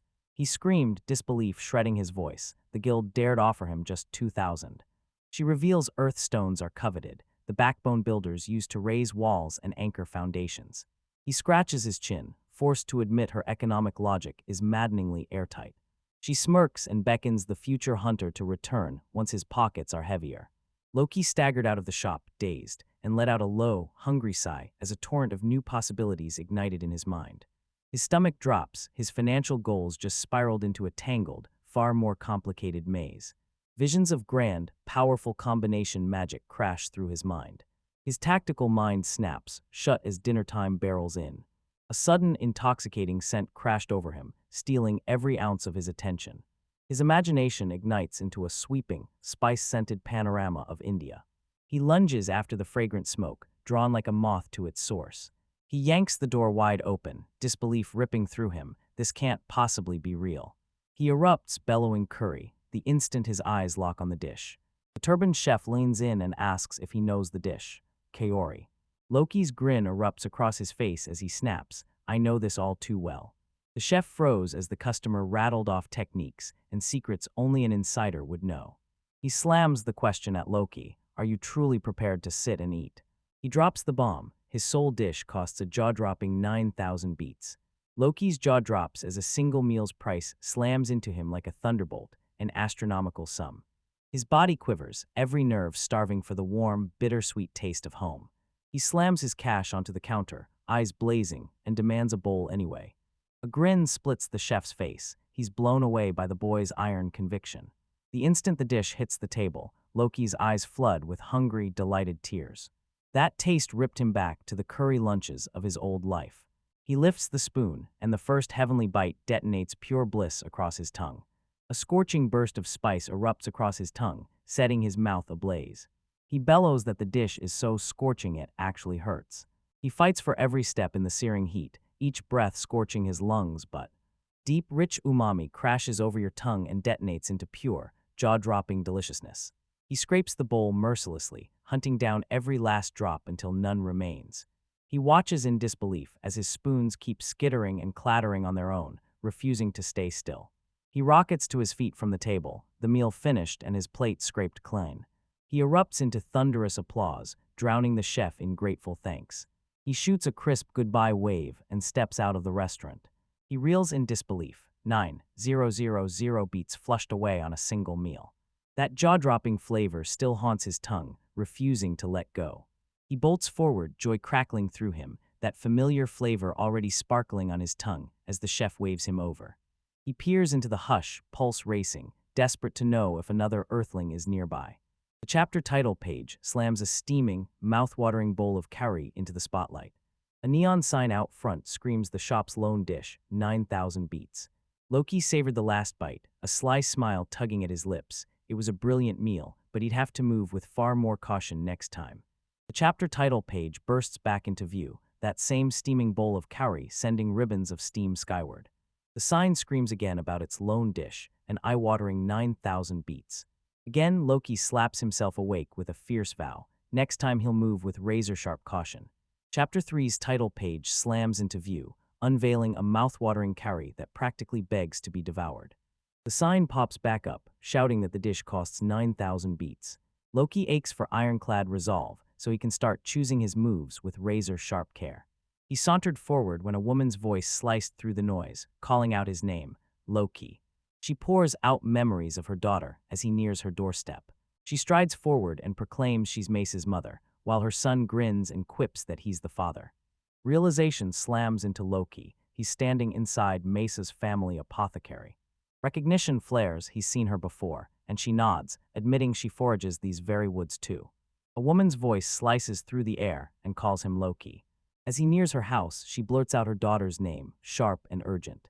She proclaims she's Mace's mother, and her son flashes a grin and quips that he's the father. Loki freezes, eyes snapping open. He's just discovered Mace's family apothecary. Recognition crashes into him. He knows he's seen her before, and she nods, saying she carves her own path through the forest too. A woman's voice slices through the noise. She spots Loki and screams his name. He approaches her house, and she drops her daughter's name like a bomb. She declared, "I'm Mace's mother," while her son flashed a cheeky grin and shot back, "No way, I'm the father." Loki's jaw dropped. He just stumbled into Mace's family apothecary. He jolts, her face smacks into his memory. She nods, saying she forages these woods too. The door explodes open as Mace's mother barrels in, snapping, "Has he arrived?" Mesa bursts into view, practically vibrating with excitement, and cries to Loki, "Come play by the river tomorrow."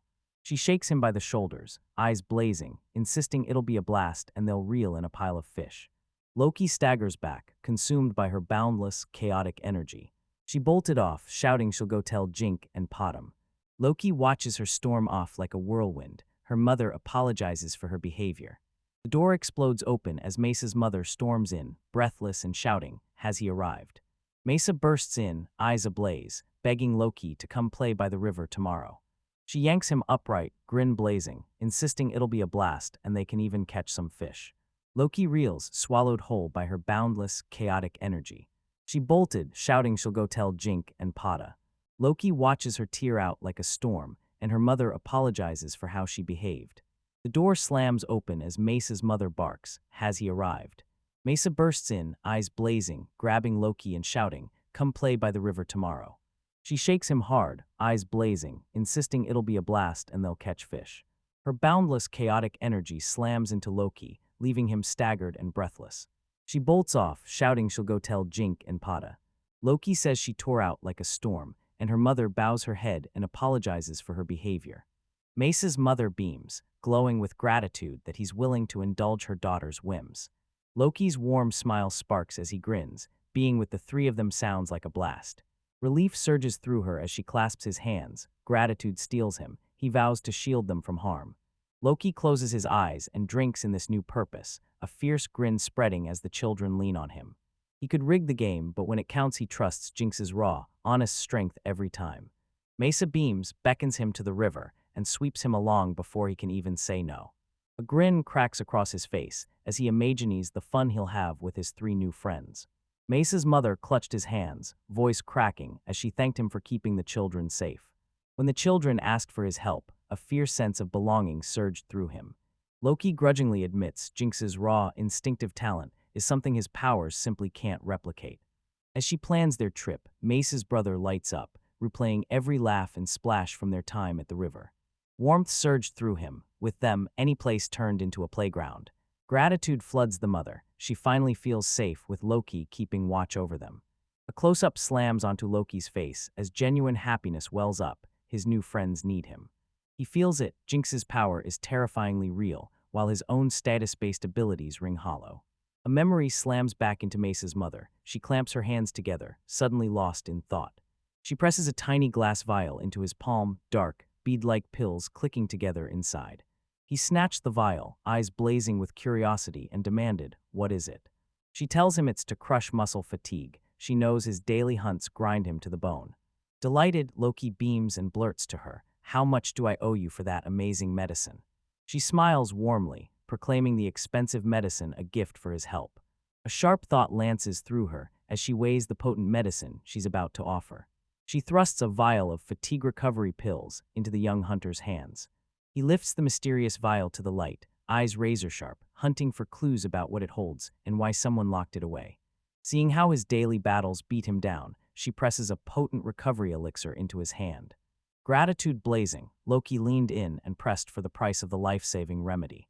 She snaps that the cost is high, but offers it as her fierce thanks for his bravery. Mace's mother stops dead, the gift in her hands crashing into her with the full force of its true value. She slid the precious vial into Loki's palm. Loki leans in, curiosity burning in his eyes as he studies the mysterious pills and snaps. What are these? She knows his work is brutal and thrusts a vial of healing medicine into his hand to kickstart his recovery. Loki erupted into a triumphant whoop. This potent elixir would turbocharge his training. She repeats fierce and clear, "This costly medicine is your reward for saving my daughter." Rattled and red-faced, Loki sputters that he absolutely must foot the bill for an item worth a fortune. Mace's mother froze, a lone bead of sweat clinging to her cheek and trembling, uncertain how to reply. He spots the flush rising in her cheeks and fears the medicine's powerful side effects are kicking in. She admits the medicine costs a fortune, then presses it into his hands and insists he take it as her gift. A lightning bolt epiphany strikes Loki, and she erupts into delighted clarity as she suddenly understands her true intentions. He realizes the medicine is distilled from rare ingredients that unleash devastating effects. He slams his fist down and flat out insists he won't, accept something so priceless for free. His relentless persistence knocks the wind from her. She fumbles, cheeks aflame, frantically hunting for the right words. He locks onto every twitch of her face, decoding the medicine's potency. She snaps that her conscience won't let him pay for it. A lightning bolt of insight cracks through Loki. He finally seizes the truth of the situation. A cold clarity slams into him. She's investing in him, the protector of her children.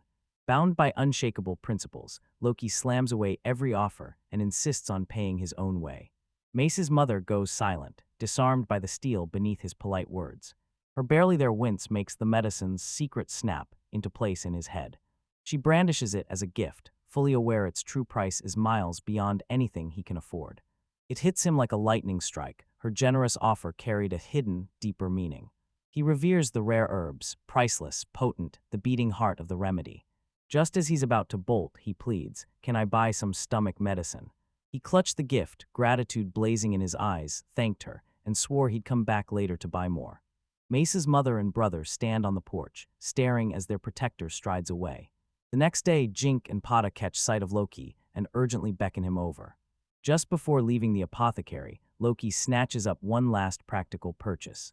He grabbed the medicine like a lifeline, grinning with gratitude as he vowed he'd be back as a regular customer. The family lines the path to watch him go, their protector freshly outfitted and primed for the work ahead. Jink screamed, he's here, crackling with excitement and ready to dive headfirst into their day of fun. Loki bolts from the apothecary, pouches bulging with potions and gear, ready to conquer the day's adventure. Clutching the precious vial, he chokes out heartfelt thanks. She watches him stride away, relief carved across her face, her investments cradled like treasure in his steady hands. Jink and Pate greet Loki, readied every last thing, and poised to set off for the river. Mesa crackled with electric energy as the crowd roared, demanding they hurry up and spring into motion. As they stride, Jink spots the spear Loki bought and smirks, calling it sufficient. Jink snaps the group to attention and stakes the watch. He and Loki will take guard. Pocket-sized Chibai Loki stares down the winding road, breath hitching as they wonder how long their journey will take. Mesa crackles with electric excitement, ready to launch headfirst into their adventure. Jink eyes Loki's new cheap spear, smirks, and pronounces it fit for the trip. He seizes command, posting himself and Loki as sentries while Pata shoulders the gear. They slip through the town gates and Loki's mind snaps into a stopwatch, carving the journey into exact minutes. Jin shrugs, cool as ice, casually says the walk will take about 2 hours, and Loki's jaw drops in stunned disbelief. Laughing, the group bounds through the forest on a 2-hour trek to their playground. They crane their necks at the colossal trees, mouths agape at how wildly alive and untamed this world is. Loki reels, jaw dropping and eyes wide, as Jinx shrugs and casually declares it'll take only 2 hours. The kids barrel through the untamed woods, turning the long hike into nothing more than a carefree stroll. Loki still gaped as the primordial forest unfurled into a boundless sea of trees, its titanic scale leaving him breathless. Jinx shrugs off a 2-hour trip like it's nothing. Loki freezes, eyes wide with shock. To the kids, a 2-hour trek to their favorite spot was nothing. They devoured the miles with grins. Again, the world's raw, untamed vastness slaps Loki awake. Loki reaches the riverbank and draws in a deep, joyous lungful of crisp, clean air. Mesa inches along the riverbank, crawling across the sun-warmed stones with muscles coiled and eyes locked on every ripple. Jinx claps and suggests they start prepping lunch, grinning as she ribs Loki for not catching a single fish. He basks in a profound, glowing peace and bright, bubbling joy as the tranquil river slides by. Sunlight dappled the shore as Mesa combed the water's edge, hunting whatever curious treasures the bank might be hiding. Jinx flashes a grin and needles Loki, gleefully mocking his utterly hopeless fishing skills. Crisp air and sweeping vistas hit Loki like a spark, and an ear-to-ear, genuine grin spreads across his face. Mesa frolicked by the river, splashing and laughing with untamed joy. Jinx bellows lunchtime, and Loki slumps, voice cracking as he admits he's a failed fisherman. Loki sprawls atop a massive rock, peace flooding him as the tranquil landscape holds him in its hush. Mesa flips open her mother's bento like a hidden treasure, and Pada beams, hoisting his fresh catch and offering to share. Jinx mocks Loki's pitiful catch, and Mesa snaps, scolding him into silence. He basks in the calm, chest filling with quiet joy as he watches his friends laugh and revel in the day. They orchestrate a feast, piling the table with mouth-watering dishes so everyone can dig in. Mesa lunges quickly to Loki's defense, swatting Jinx's playful jabs aside. The children unveil a tiny, enchanted fire starter that flares to life on command. Pada launches into a lightning-fast demo, teaching Loki exactly how the magic stove sparks to life. Wide-eyed and buzzing, Jinkun snapped a watch onto his wrist as the stove exploded into sparking life.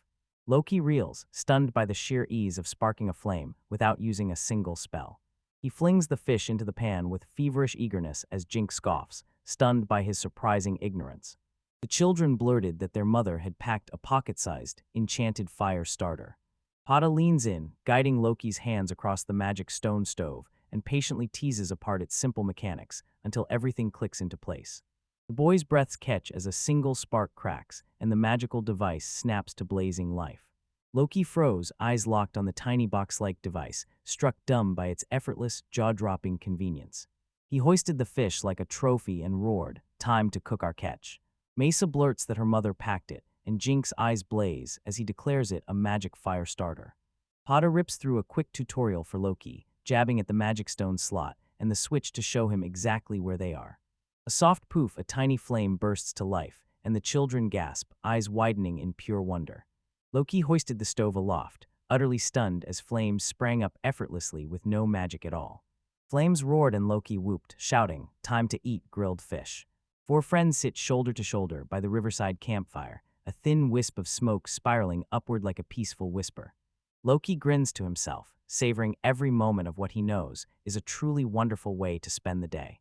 As they eat, Loki exhales a blissful sigh as profound happiness rushes through him.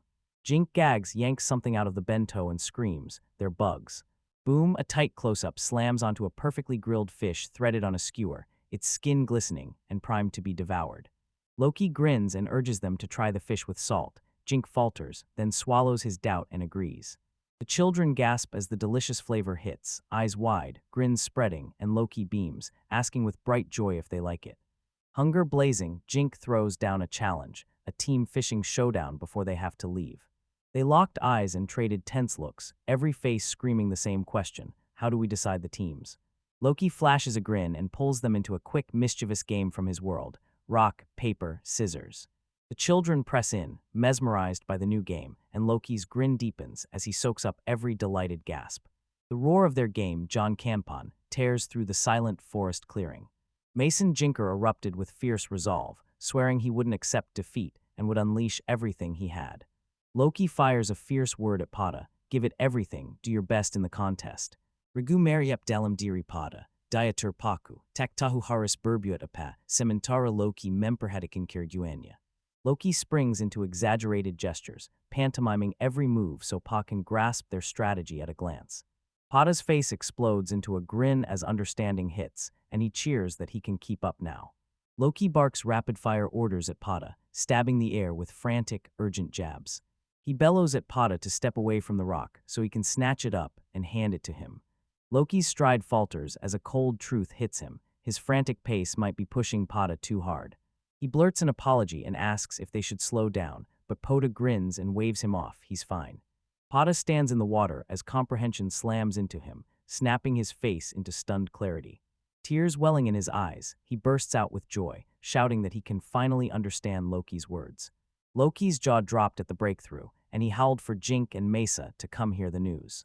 Pada rockets forward and sweeps Loki into a massive hug, ecstatic that he can finally speak with him. Jink and Mesa crash forward, water flying, beaming with amazement and joy that Pada has truly understood Loki. A bolt of cold, savage truth rips through Loki's mind. Every conversation with him pumped raw experience straight into Pada's language skill. Heat flooded Loki's face at the sudden emotional outpouring, and he snapped, "This isn't the time."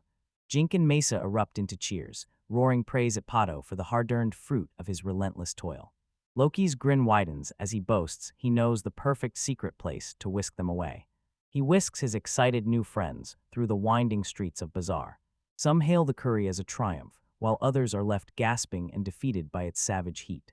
Days later, Loki bursts back into the Hunters Guild. He stared at the outrageously priced medicine, fury coiling in his chest, and resolved to march in and demand its real cost. Waking in his inn, he bolts upright as every limb feels startlingly lighter than before.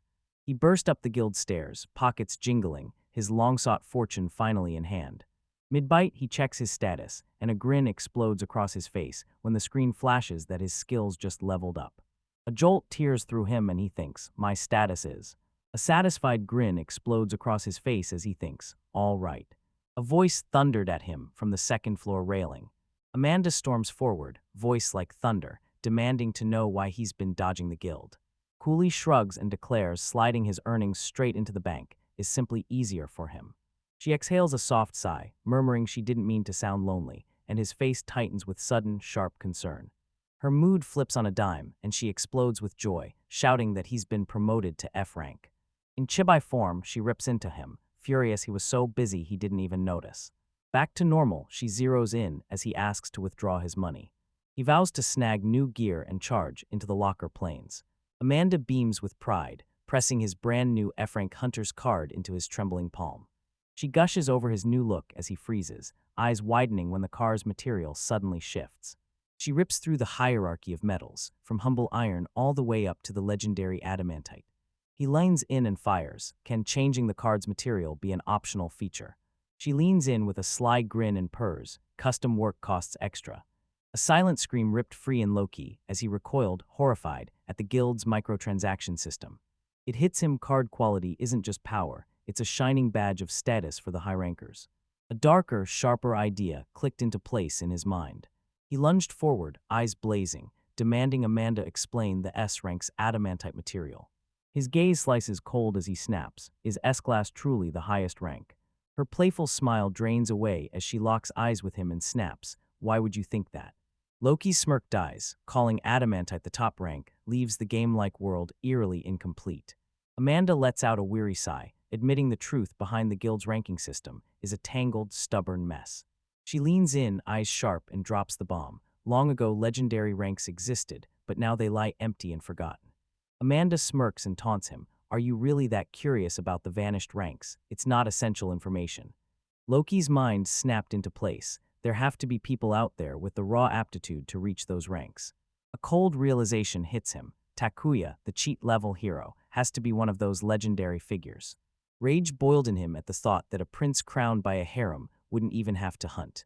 Despair rips through him at the staggering gulf between their fates, even though both likely hail from Japan. Determination blazing, Loki vows to find and meet the legendary hero if he's still alive. He presses Amanda for the whereabouts of the mysterious black-cloaked woman from the jewelry shop. The woman isn't there, and Loki's eyes snap wide with hungry hope as he implores Amanda to tell him instead. He yanks Amanda into a vice-like grip and snarls for her to spill the secret of the vanished legendary ranks. Bloodied and defeated, Loki rasps that Amanda's intimidating presence hit a whole new level today. He hunched over, staggering from the raw blast of her personality. He snaps into focus, resolve igniting as he locks onto his immediate goal. His mind erupts with a razor-sharp checklist to prep the land tour for his next expedition. He slammed his fist and vowed the locker planes would be loaded with fresh weapons and armor by dawn. At the blacksmith, Sar firmly slams down the verdict: it will take 5 days. He snaps that leather's available, but the steel we need won't arrive for 4 days. Loki's spirit liquefies into a ghostly puddle of despair. He's certain now he's finally gone mad. The busser snaps him back to earth. Cut the theatrics, off-the-rack gear won't cut it for you. The blacksmith bellows that ill-fitting armor is a one-way ticket to death in a real fight. He snaps that custom-made, child-sized armor isn't something he ever keeps in stock. Bissar snapped, eyes on the weapons, while he measured him without missing a beat. Crushed, Loki mulls ditching his armor and desperately snatches whatever weapons and scraps he can scrounge for now. He locked onto a single sword in the display case, the blade tugging at him like a magnet. He turned to Bisar and asked if he could draw the sword from its case to inspect it up close. Pain flashes across Basar's face the instant he locks eyes on that weapon. A defeated sigh rips from him as he relents and lets Loki lay eyes on it. Loki snatches the sword, a wicked grin ripping across his face as it locks into his hand like it was forged for him, and he howls when the price falls perfectly inside his budget. He staggers as he discovers a Max MP boost etched into a bargain blade. Bizarre beams and declares the enchantment is tailor-made for a skilled, dual-wielding E-rank hunter. Horror claws through Loki as clarity slams in. Bissar forged this sword for one specific person. The blacksmith glares and grills Loki. Loki snaps that the jeweler told him about his gift for enchantment. Mazel, the mysterious shopkeeper, spat, "You're a complete idiot." Loki eyes the sword. The hammer scars and temper marks scream one name: Bissar, the only man who could have forged this. He demanded of Bissar, "Is that beautiful weapon just a prototype for display?" Bassar unleashes a long, ragged sigh, his face carved by painful memories. He rips the sword's secret wide open. He'd forged it for his son. Loki froze, silence choking him as the truth slammed into him. Basar had a son. He clamped a hand over his mouth, horror crashing through him at the reckless question he'd just blurted. Basari exploded in fury, spitting that he'd been watching Loki all along, and he had his reasons. Loki breathes a hushed apology as Bizar concedes the boy is exactly what he'd imagined. He fired the question at Bazar, "What's your move?" and drove home that the sword was a treasured keepsake. Bissar pushed the sale through, dead certain his son would want it kept safe and well cared for. Loki nods firm, grateful, and accepts the weapon. Bissar clamps his hand around the blade. His voice hardens as he lays down a condition. He roars, "Not a single step into the locker planes unless Loki's wearing proper armor." Loki jolts, a bead of sweat carving a slick trail down his temple. He grits his teeth, his stubborn resolve hardening into forged steel as he defies the blacksmith's order. Defiance crackled in his voice as he snapped, "I'm going anyway."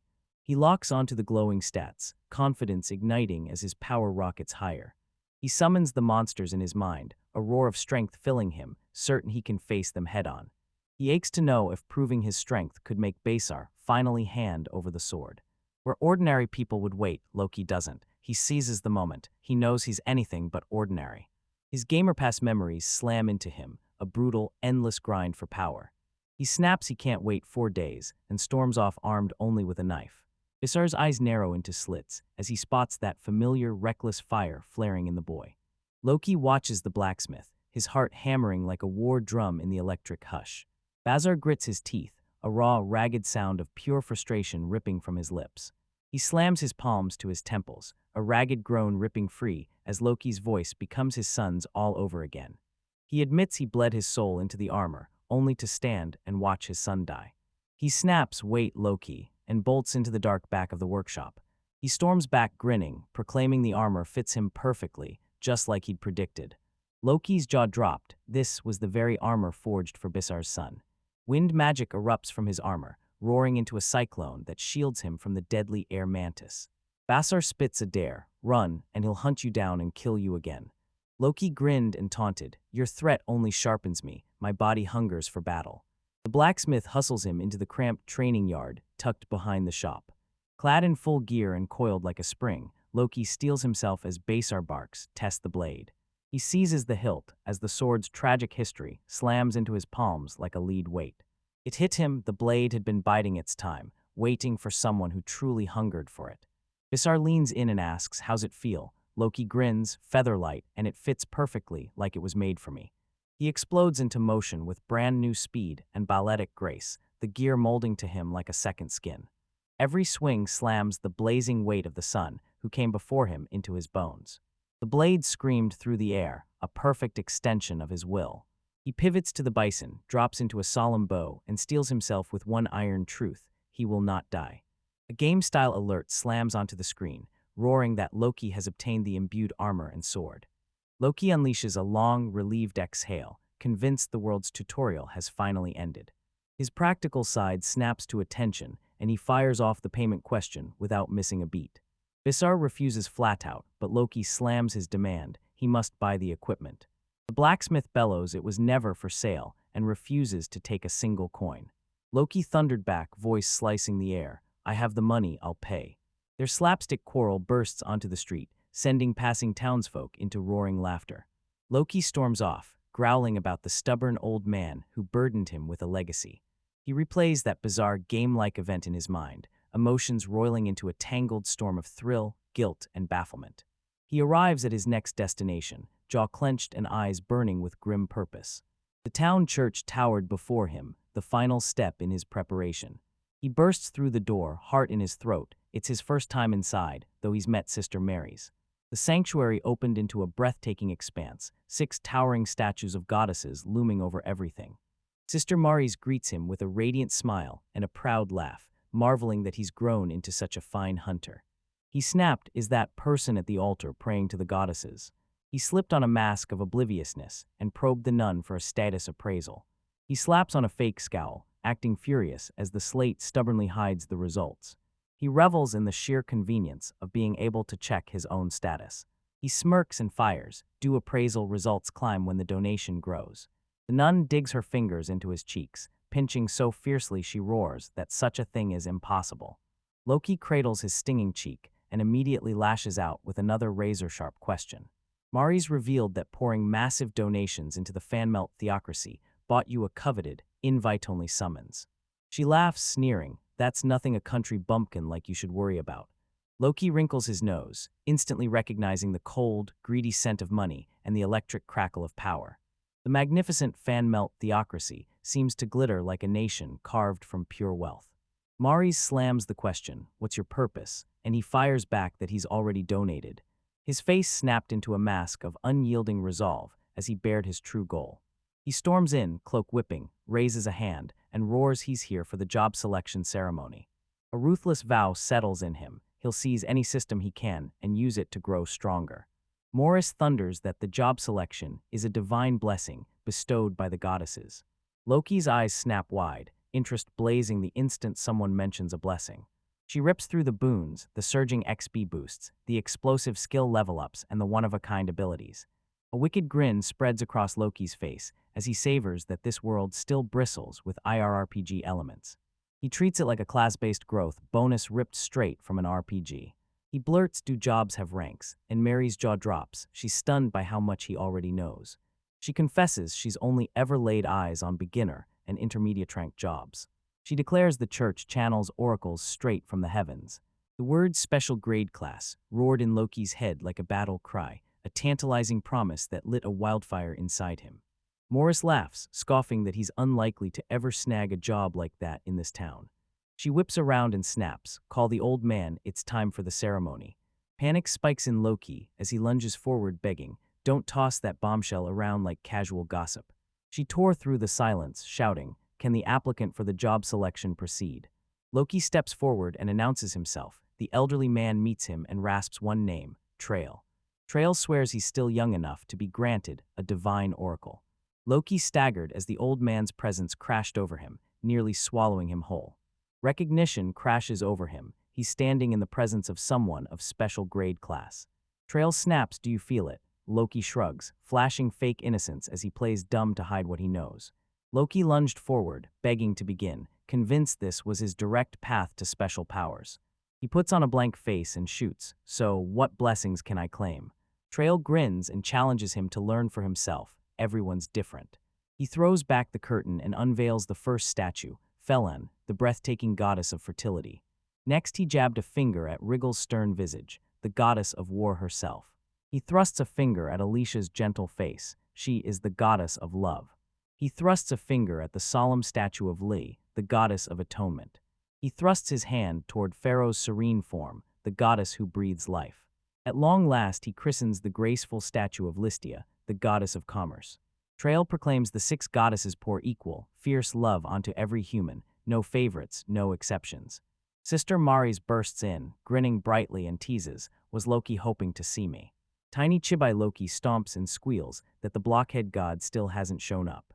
Inside, Loki fixes the divine official Trail with a steely stare and asks if the people of Bazaar worship 6 goddesses. Trail declares it outright, their world is home to 6 goddesses. Loki's pulse hammered in his ears. Could it really be that simple to meet a goddess? He bellows, do I have to choose only one of the 6 goddesses to pray to? The priest beams warmly, amusement dancing in his eyes, and says fate loves to toss people into the most unexpected jobs. Trail ignites the ceremony, commanding Loki to just pray for the profession he wants. Loki cranes his neck beneath the towering statues, heart hammering. He believes this is his chance to offer a real prayer. He presses his palms together and pleads with the gods and goddesses to grant him the job he craves. He pleads with the gods for a melee class that sends his strength soaring and his defense rocketing. A strange presence slams into him. He freezes, heart hammering, desperate to pin down what just brushed his senses. A mysterious voice slices the silence. He whips his head around, pulse hammering, wondering who could be speaking to him now. He jolts. The voice isn't Trail's or Maris's. It sounds much younger. The church unravels around him, and he's flung into a field, standing before 3 ethereal women. A regal goddess with long blonde hair, cascading like molten gold, and ears sharpened into elven points. The second emerged as a gentle-faced goddess, her light brown hair cascading like sun-warmed silk. The third strides in like a goddess, her sharp black bob slicing the air, and a cold, impassive stare that freezes everything. The gentle goddess pins Loki with a curious, searching gaze, her voice a hush as she asks, who are you? Loki's breath catches as he realizes they're goddesses, then a furious shout cuts him dead in his tracks. The blonde goddess thundered that he will answer only the questions they ask of him. An unseen blast slams Loki into the ground, ripping the air from his lungs. From the darkness, a deadpan voice spits that his existence means nothing. The black-haired goddess thundered, you're a foreign object in this world. Eyes wide with icy intent, she lunged forward, hand thrust out, hissing, I'll erase you. Pinned to the ground, Loki felt terror tear through him as her words fell like a final verdict. He grits his teeth and snaps, stop, this is all too real. A gentle goddess sweeps between them, desperation cracking her voice as she pleads, they haven't even heard the story yet. The pressure snaps away and Loki sucks in a ragged breath, shock racking his trembling body. Gasping, convinced he's moments from death, he hears the goddess utter a trembling apology for their actions. She drops to her knees and stares him down, demanding he explain who he is and why he's here. He opens his mouth to say Loki, then chokes on the word, afraid it's the wrong answer. He revealed his true name, Manhwa Yujin, and that he'd been ripped from another world and flung into this one. The goddesses whisper that a dimensional rift tore him between worlds. Loki lunged to warn them about the blockhead god, but his voice crumpled, his tongue froze, and the name wouldn't pass his lips.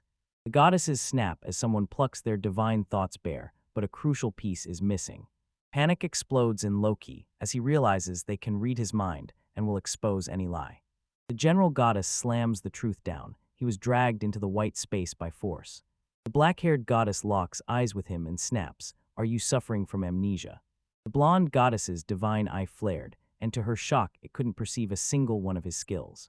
He seethes with curiosity as they whisper about a secret he has no way to know. The black-haired goddess's eyes snapped cold. She pronounced him an immensely dangerous being. They clash over whether to consult the higher god Felsa, and Loki recoils, terror and confusion ripping through him. He implores them to calm down and listen, but a voice snaps at the foreign object to fall silent. Loki explodes, voice ripping through the room as he snarls, I've had enough of your nonsense. The three goddesses recoiled as he erupted into a brazen, defiant roar. He bellowed that every god was a selfish, arbitrary, utterly useless idiot. The blonde goddess thunders that his insolence deserves 10,000 deaths. Loki explodes into a maniacal cackle and snaps, "You were the ones who tried to kill me first." The raven-haired goddess calls for his death, and the gentle goddess explodes, crying out in fierce protest.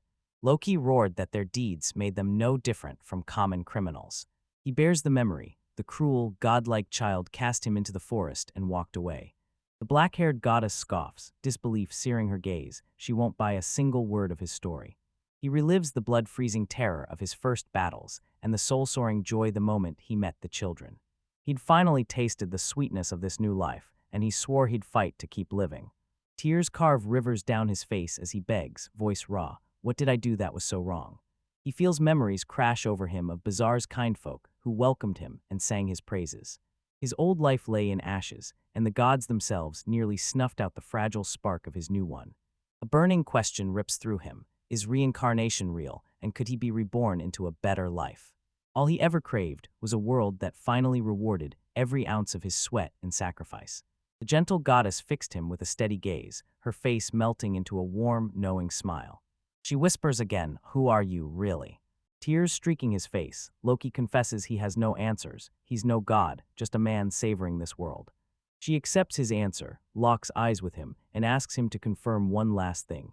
She snaps, eyes burning, "Did you pick up any skills before you showed up in our world?"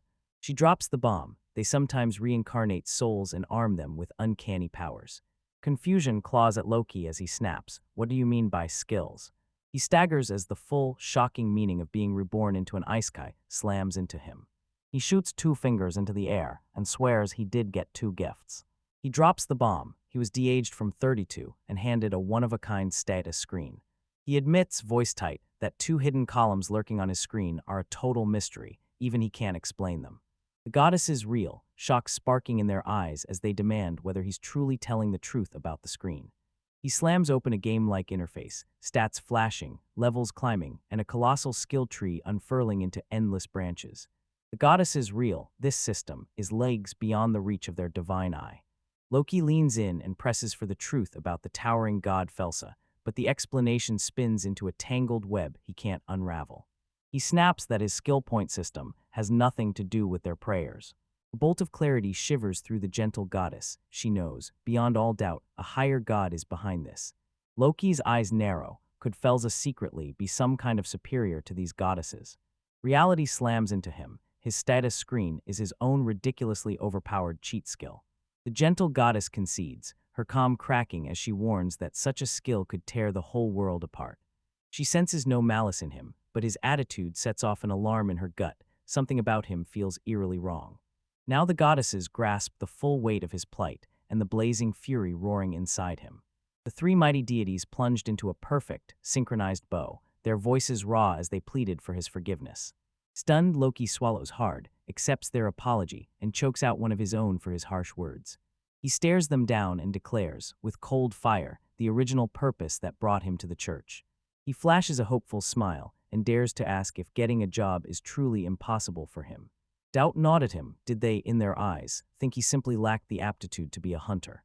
The blonde goddess snapped, "We're lower gods. We can't grant powers to other worlders." Loki pleads to be sent home. She bows her head and, voice cracking, admits they don't have the power. Alone, he squares off against three godlike beings. They offer him nothing, their hands empty of answers. He lunges forward, seizes the gentle goddess's hand, and shouts that he understands the situation. A brutal truth slammed into him. Alicia had been the only one listening from the start. He locks onto her flustered face, and one sudden thought rips through him. She's cute. An unexpected thought detonates in Alicia's mind, hurling her into dizzy, spiraling confusion. She proclaims, if he's troubled, we'll at least bestow our divine counsel upon him. He's anointed with the divine oracle level, a skill reserved only for the divine official job. He snaps, "So you're saying they'll shadow my every move from now on?" Alicia grins, waves it off, and vows they'll only keep watch over him from their statues. She proposes the divine communication skill. Regal, the blonde goddess, reels in shock. Alicia snaps that this is a one-time exception, a direct apology handed straight to him. The war goddess consents, bestowing the skill as she siphons away her divine power for a time. He erupts in a raw, cathartic scream, dumbfounded that a god actually understands consent. He's yanked from the blinding divine realm and slammed back into the suffocating darkness of his room. Back in his room, heart hammering, he forces himself to admit the surreal encounter actually happened. His status screen exploded to life, unlocking two new skills, one of them the rare, limited divine communication. He sees that he still got no job bonus, only the skill itself. He erupts in joy, shouting that his true Isekai adventure finally begins now with this skill. He fires the skill off instantly, heart racing to find out if Lady Alicia is all right. He slams the skill into motion, and a deafening chorus of divine voices crashes over him. His blood runs cold at the sight of the skill's crippling mana drain and merciless daily cap. Rage detonated inside him. He catapulted his notebook across the room. He howled in frustration, spitting that the divine connection was an utterly useless skill. He snarls that he doesn't need a promise from that clumsy fool, he's already got us. He clamps down on doubt, forces a smile, and realizes every scrap of the day's information mattered. A thunderclap realization hits him. He finally sees the divine hierarchy. Lower goddesses steer this world, all bowing to a single higher god. He clings to his vow to live only for himself. Doubt gnaws. Was it all just a game? He locks eyes with the towering image of the higher god Felsa, defiance roaring in his chest as the challenge erupts. He remembers hurling a raw, desperate plea at the goddesses, his voice cracking as he begged to be heard. He wrested a rare gift from destiny, the power to speak with the goddesses. The next chapter roars to life, launching him into a brand new hunting ground. He kicked off the day at a steaming food stall, chopsticks clenched and fire in his eyes, ready to storm the locker plains. The kind vendor spots his exhaustion and can't help but voice his concern. He pins a smile to his face and vows to slam into high gear, bulldozing straight through the fatigue. Inside, a chibi version of him erupts in fury, shrieking about every precious second he'd just wasted. He staggers past the church, conscience a raw ache after that brutal encounter with the divine. He snarled under his breath, blaming the goddesses for bringing him nothing but catastrophe. He plunges into Northgate's bustling heart, a lively hub throbbing with commerce. He watches the street erupt, wagons clatter and adventurers strap their gear, bracing to depart. The marketplace roared to life, stalls piled with wares and a surging tide of people flooding the streets. He drinks in the Northgate's buzz, then charges forward with the road to the plains wide open. A vendor's stall explodes with fresh fruit, color and scent pumping life into the market's roaring bustle. A grin rips across his face. Finally, this feels like a true Isekai world. His eyes lock onto a band of fellow hunters barreling into the untamed wilderness. Chibihim beams and gleefully opts to bolt off and carve his own path instead. He bursts onto the locker plains, an endless sea of rippling grass rolling across green hills. He notes monsters stand out like beacons, but his kills can be snatched right from under him. He sweeps the horizon with razor focus, eyes cutting the distance, not a single solo player in sight. He melts into the tall grass, muscles coiled and eyes burning with focus, ready to begin his first hunt. He unsheathes his sword with a wide, determined grin, hungry for the fight. The battle erupts. Loki locks horns with an air mantis and launches a daring test. The giant mantis melts into the swaying blades of tall grass, utterly swallowed by the green. Russell struck and the creature blinked out of his sight. He spits a curse at its protective coloring. Its camouflage hides it so completely he can barely see it. He shuts his eyes, his senses igniting as he zeroes in on the enemy concealed in the shadows. He slams on presence detection, and a pulse rips out, pinning the monster's exact location in an instant. He's convinced that if he can pin down its location, victory will be his. He slams his lunge skill into motion and rockets forward at blinding speed. He flashed like lightning, cleaving the air mantis cleanly in two. Next up, a poison mouse emerges. He has to strike in a flash before its pack swarms him. A mouse rockets out of the grass and his blood runs cold. He's already too slow to react. He screams, panic ripping through him as his body hurtles forward, unable to break in time. The poisoned mouse lunged, clamping its fangs into him and sending a spray of blood into the air. He crumples to the floor as a notification explodes on the screen. Poison resistance, level 1 unlocked. Crumpled on the ground, another notification blares. He's reached level 2. He catapults upright, mind racing. How did the skill just surge up levels like that? He knows a single byte can't contain enough data, but he's compelled to prove the anomaly himself. He licks his lips at the thought that the poisoned mice could be a succulent goldmine of EXP. He storms back into the Hunters Guild, slams down his findings, and sells us home. Walden, the guild's buyer, cracks a sharp grin and strides forward to size up and price the day's catch. Walden swept through his haul, spotting one mouse gone, while the rest stood proud and unshakable at A rank. Walden's breath snagged. His first kill had spiraled into something far more frantic than he'd expected. Walden warned him not to venture into the perilous role forest alone. Loki sizes up the challenge, every muscle humming with new power. He's tougher and deadlier now, forged by the Pamelia forest. A fierce resolve explodes inside him. He steels himself to face whatever dangers lie ahead. He knows this exact misstep will hurl someone off the safe, intended path. Don bellows a warning. Overconfidence detonates into ruin. Countless others learned that truth the hard way. He rakes his fingers through Loki's hair and snaps, "Don't go until you're stronger." Walden bellows that a giant orc would hurl a boy his size sky high. He scoffs, declaring that going to Rolf's solo would be pure wasted effort. Realization hits Loki like a punch. It's a problem of weight and logistics. That prized slab of orc meat is a beast of weight. No single person can haul it. Loki nods, grin sharpening, as he vows to weigh every angle before he makes his next move. Walden snaps, "Endure the receptionist's nagging until then. I'm counting on you." He sees Aden's party pocketing cash as another receptionist at the counter slides it across. He freezes as recognition hits like a punch. It's the same pack of bullies who tormented him before. He stiffens as their triumphant shouts spill out. They've raked in 14,000 beats, enough to take a break. He crunches the numbers and grins. 15,000 beats a day secures him a comfortable life. A flash of his first party hits him, but he snuffs it out. The demerits drown any spark. He'd be forced to hire a porter, a logistical nightmare he was hellbent on dodging. He pins the whole conflict on clashing goals. He wants nothing but raw strength. He shudders as the tense showdown with Aiden and his pack of bullies blazes back into his mind.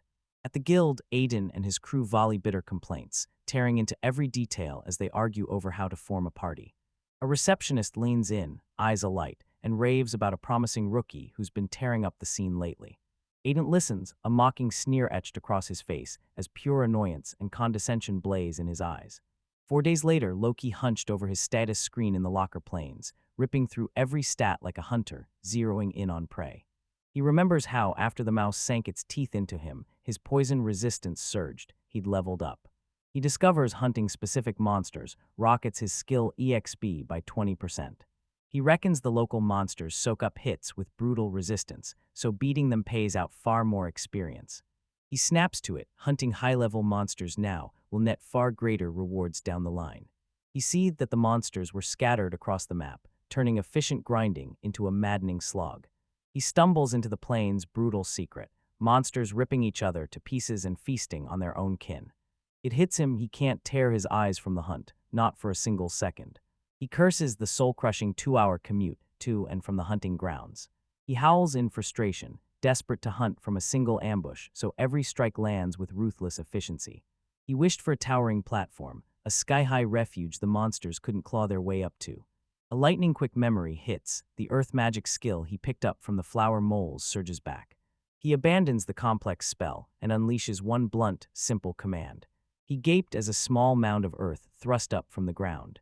His status screen flared, mana drained away, the spell had taken hold. The image of his flames dying mid-cast slams into him. He'd been forcing the magic, pushing too hard.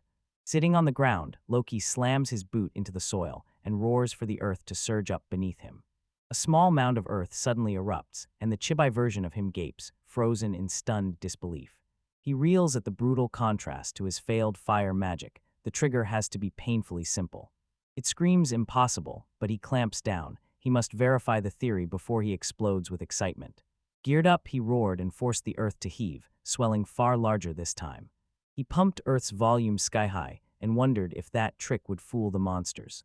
One glance at his status slams home. The spell is devouring his mana. A single question claws at him. Can he lock onto one exact shape? He plunges back into testing. He screams the earth awake to spawn stone pillars, and they erupt into a clumsy, jumbled cluster. He channels his command into one towering pillar, and in that heartbeat, he realizes he's grasped the key. He taps his chin, eyes sharpening as the true heart of the incantations snaps into place in his mind. It hits him, he must fuse keywords inside his magic skill to force phenomena into being. He catapults backward and lashes out a command, forcing the earth to wrench a colossal stone pillar skyward.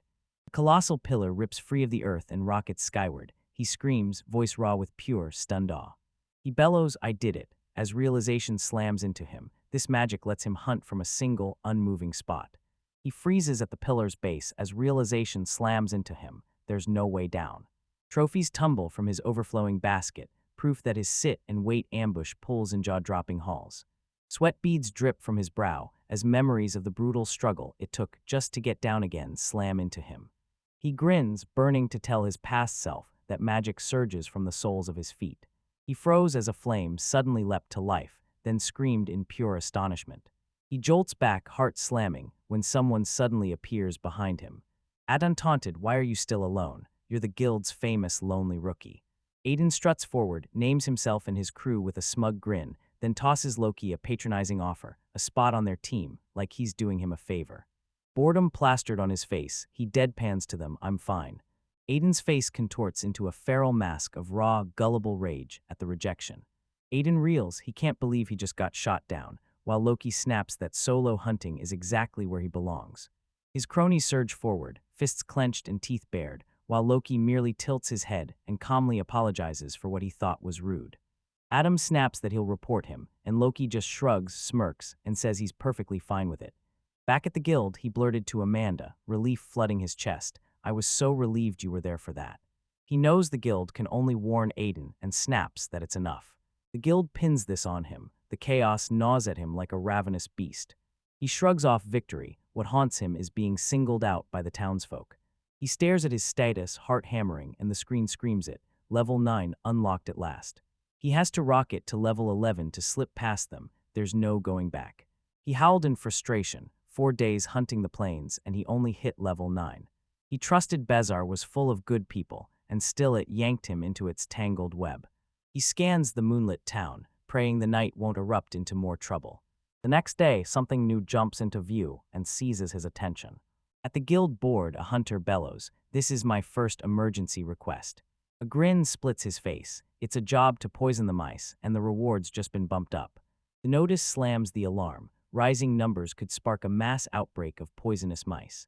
Sweat beads on his brow, a wry smile curling as he wonders if he's the one who set this whole thing off. He's about to bolt when he spots Adon's party lurking in the shadows, spying on him again. The party surges after him through the town gates and bursts out onto the wide-open plains. He strides forward, every sense screaming that the other hunters are still trailing on his heels. He dominates the air mantis clash with pinpoint skill, while an unwanted crowd glares from the shadows. They stare baffled as Loki mumbles to himself, syllables slipping into the silence. The air snaps with electricity as he finally storms the hunters who have been stalking him. He spins on his heel, muttering under his breath that they're insufferably annoying. He skids to a stop, whips around, and snaps, "How long are you going to follow me?" Adon's sweats swagger off, insisting they're just moving to a new hunting ground. He snaps, exasperation crackling, brands their actions inefficient, and orders them to leave. Adams lunged forward, teeth bared, snarling that Loki was the one trespassing on their territory. He exhales sharply as realization slams into him. They're harassing him for what's in his basket. He plants his basket, proclaims he understands, and that's enough. I couldn't watch him. Confusion twisted my gut, and wariness flared at what the rookie is planning. The earth tore open as a jagged stone pillar blasted skyward, and Aiden went utterly silent, stunned. He knows his level 3 earth magic can wield level 4 keywords. The crowd howls, disbelief tearing through them as the impossible power unfolds before their eyes. "What are you, a dents?" someone screams as Loki pivots and pins them with a cold, cutting glare. His face sparkles with excitement and he roars, "The real show starts now." His palm slammed onto the pillar, and the instant he added "deep," it surged outward exactly as planned. He watches the others flail below, a mischievous grin blooming as a daring idea sparks in his mind. Perched atop his pillar, he roars that from now on he'll hunt whenever he pleases. He sneered down at the frustrated crowd below and barked that they, too, must give it their absolute all. He leveled his weapon, vowing to make them taste just how vast the gulf between their classes truly is. The stone pillar looms, a mute monument to the raw, overwhelming alien power he wields. He touches down with perfect grace as the pillar unravels into dust, every trace of his magic wiped clean. He spots the perfect sniping perch, muscles coiling as he locks on and primes himself for the hunt. He throws in the towel for now and bolts off to grab his basket. He vaults onto a freshly spawned 5-meter stone pillar and rockets skyward. A hurled rock explodes against his face, snapping his features into a sudden, searing grimace. He howled that it was terrifying, yet his perilous experiment had succeeded. He counts it, raising and retracting the pillar chews through 26 mana. Pleasure flares across his cheeks. He's sure this will finally steady his hunts across the sweeping plains. He thrusts his sword toward the heavens, swearing he'll hunt down even more monsters. Back at the guild, he slumps into a chair, utterly spent, and blurts out that he'd gotten carried away. The buyer snaps for him to drop the basket. He'll check it in a heartbeat. He brandishes a second basket, bulging with the incredible haul he brought home that day. Walden's hunch snapped into focus. The emergency request was Loki's handiwork. Loki scrambles to deny it, slamming the population boom as the real crisis. Walden says he's not to blame, but he admits he sparked the chain reaction that set everything in motion. Loki's smugness cracks. Put like that, he has to admit it, he can't deny it. Walden slams the A-rank seal down on the house while Loki snaps, demanding the reward be wired into his account. Walden roared, "You're seriously going to rake in even more money today." The buyer can tell Loki is driving his body past its breaking point. Loki flashes a sheepish smile, a single bead of sweat glinting on his cheek. Another hunter's eyes snap wide. He sees the haul and understands. The man raced here lugging that load, so his stamina makes sense. The buyer barreled through the accusing hunters, shoving them aside as they howled that Loki had dumped all the work on them. He marches away, already deciding he'll have to commission a custom-made basket. He freezes mid-step as a cold presence claws at his spine. He snaps his head up, eyes wide with shock. Adden drops to his level, smirk snapping into place as he shoots him a smug, unwelcome greeting. Flanked by his demonic-looking party, Aiden slammed his fist down and thundered at Loki to hand over his earnings. Loki cuts right past them as a dent snarls, demanding he stop ignoring him. Amanda slams her palm on the counter, eyes flashing and snaps, "Is it true you partied with Aiden's group?" Loki roars his denial, but the others swear they heard him say yes. Shock slams into him. He remembers he'd only told him to give it their all too. They pounced on his words, declaring he'd made them parties to it and roaring for an equal cut of the reward. Rage seethes through him as their absurd logic twists reality. They wield misinterpretation like a cheat code. No choice left, he refuses to let anyone make a fool of him. In the bustling guild hall, arrogant hunter Aiden barrels up to Loki, chest pushed out, and barks, "What's your rank?" At the counter, Loki coolly announces his party's paltry take to Amanda, ignoring the dents, boiling rage knotting his chest. Surging forward like a thunderstorm, they exploded into accusation, screaming that Loki had spoken out of turn and was unfit for the guild. Amanda coolly lines in, grilling Adnan and reminding him Loki is supposedly his party member. Cornered by his own lie and panic flaring through him, Aiden chokes out a trembling yes. Loki flashed a wicked grin, dangled a paltry 5,000 beats at Adden. Adden shot it down in furious rejection. Adam roared, "I won't listen to another word from that insolent boy." Loki's eyes go ice cold, his face hardens, and he hurls one final, bone-chilling warning straight at the hunters. Eden sneers at the threat and taunts, "What's the difference between an enemy and a monster?" Loki's hand settles on his sword's hilt as he snarls he'll cut them all down, showing no mercy. He bellowed, "Stand in my way, and you'll be no different than goblins." Eden freezes, can only stare, convinced Loki must be joking. Panic explodes from Amanda as she screams for someone to summon the guildmaster this instant. Aiden's restraint shatters. He rockets at Loki, tackling him and roaring, "Don't you get so cocky." Guildmaster Yargoth storms onto the stairs, his thunderous voice cleaving the chaos in two. For those who know how, the rules crumble with a single flick of the wrist. A voice slashes through the silence, declaring it's less damaging to simply ask for what you want. A jagged flash of Madhu Eugene's past life, as a weary salaryman rips through his mind. Inside his office, Yargoth thundered the guild's iron rule: no hunter may ever interfere with another. Adden rockets to his feet, fury flaring as he storms forward and snarls, "Why are you siding with that brat?" Yargov's voice is ice cold as he proclaims he's neutral, yet he's already consulted with Loki. Relief floods Loki as he mouths a silent thanks. The shrewd guildmaster stands here. Yargov pleads to avoid any deaths, and Adden snaps, seething with frustration. Confusion cracked across Loki's face, and he snapped at the guildmaster. What do you mean? Explain. Yargov's voice cuts like ice. He declares a single clash would annihilate Aiden's party. Adam sputters, disbelief ripping through him. He won't accept being bested by a single child.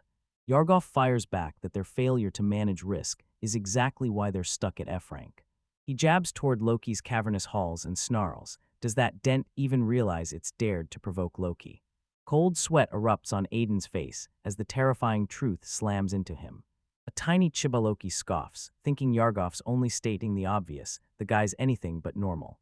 One of the dense party members explodes into protest every week, insisting they weren't trying to be hostile. A diagram rips the lid off their failed plan, drags Loki into it, snatches his materials, and turns him in. Yargov exposes what they did in Isor and coldly pronounces his verdict. Their days as hunters are over. The three hunters froze in horror as Yargov's voice thundered the sentence. They were banished from the guild forever. They clamored they'd been robbed, and Yargov shot back that they were lucky it hadn't gotten worse. A disgraced hunter crumples to his knees, despair ripping through him as he chokes out that he never imagined it would come to this. Yargov tosses them a sliver of mercy, swearing he'll hunt down other work to save them from slavery. Just as things seemed settled, Yargov whirled on Loki and demanded, "Are you satisfied?" But Loki's eyes went coal dark, and he spat that this punishment was far too lenient for him. A flicker of intrigue sparks in Yargov's eyes as he leans in, hungry to see where this heads. Loki snarls that their punishment is his alone and demands compensation paid straight to him. Baffled, Aiden snaps, "Am I demanding a separate apology for being expelled?" Aiden drops to his knees begging for mercy, desperate that he's about to be married. Loki's answer is ice cold. "I don't care." Loki's voice, cool and razor-sharp, slices through the chaos. Wouldn't it have been smarter to weigh the risk before you acted? He launches into a chilling monologue, snarling that he's no hero, just a man chewed up and used by the people who claim to be good. Rage warps his face as he snarls there, no different from the countless others he's known. Listen, this rule's razor simple. Plant the seeds, and you'll always reap what you sow. This isn't a game, no do-overs, and the consequences will hunt you down. Yargov's smirk snaps into a threat as he snarls at Loki. Push them too far and everything will turn ugly. Revenge lights a fire in Loki. He vows to treat them as nothing more than thieves. A terrifying grin splits his face as he vows to execute them as criminals, observing every grim formality. The three disgraced hunters quaked, sweat streaming down their faces, utterly shattered by his threat. They pressed their foreheads to the ground in total submission, offering to hand him every coin and scrap of equipment. A small image slams into view, hunters stripped of their gear in the open field. Yargov perches at his office window, eyes like embers, as he devours every move in the guild hall below. Loki slips in behind the guildmaster, silent as a shadow, and snaps him to attention.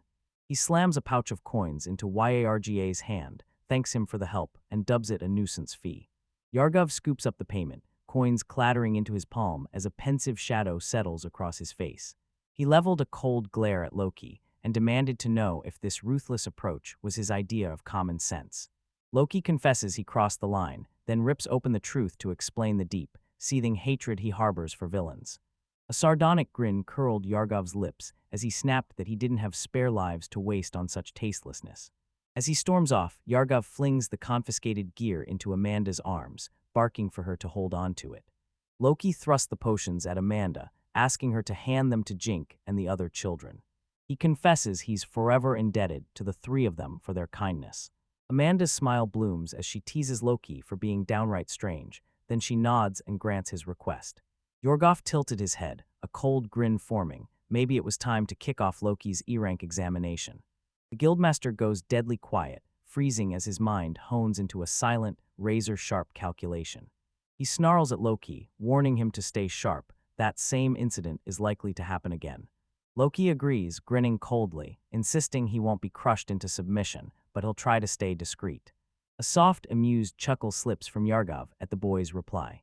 A cunning smirk curled his lips as he shot the question. Had he nailed the pronunciation of that otherworldly saying? A bolt of recognition slams into Loki. Yargov just spoke the exact Japanese proverb that had been echoing in his head. Panic claws at him as he reels. How did Yargov know the phrase, and did his skill just flare to life? Yargov grins and admits he's been suspicious since their very first meeting. The cadence of Loki's speech gave him away. He meets your eyes, calm and unreadable, then cuts right to it. You're an otherworlder, aren't you? Loki's eyes snapped wide, shock exploding through him as his deepest secret was ripped into the open at last. Yargov throws his hands up, palms out in a placating plea, swearing to Loki he won't provoke him. Loki fixed him with a narrowed stare, suspicion crackling as he tried to divine what the guildmaster planned for him. Yargov throws down a high-stakes subjugation quest, 1,000,000 beats if he pulls it off. Loki narrows his eyes at the massive reward, every instinct on guard. Yargov howls, scoffing that it's just a test to pick a new companion. The guildmaster fixes him with an expectant stare and throws down the gauntlet. Will you accept the challenge?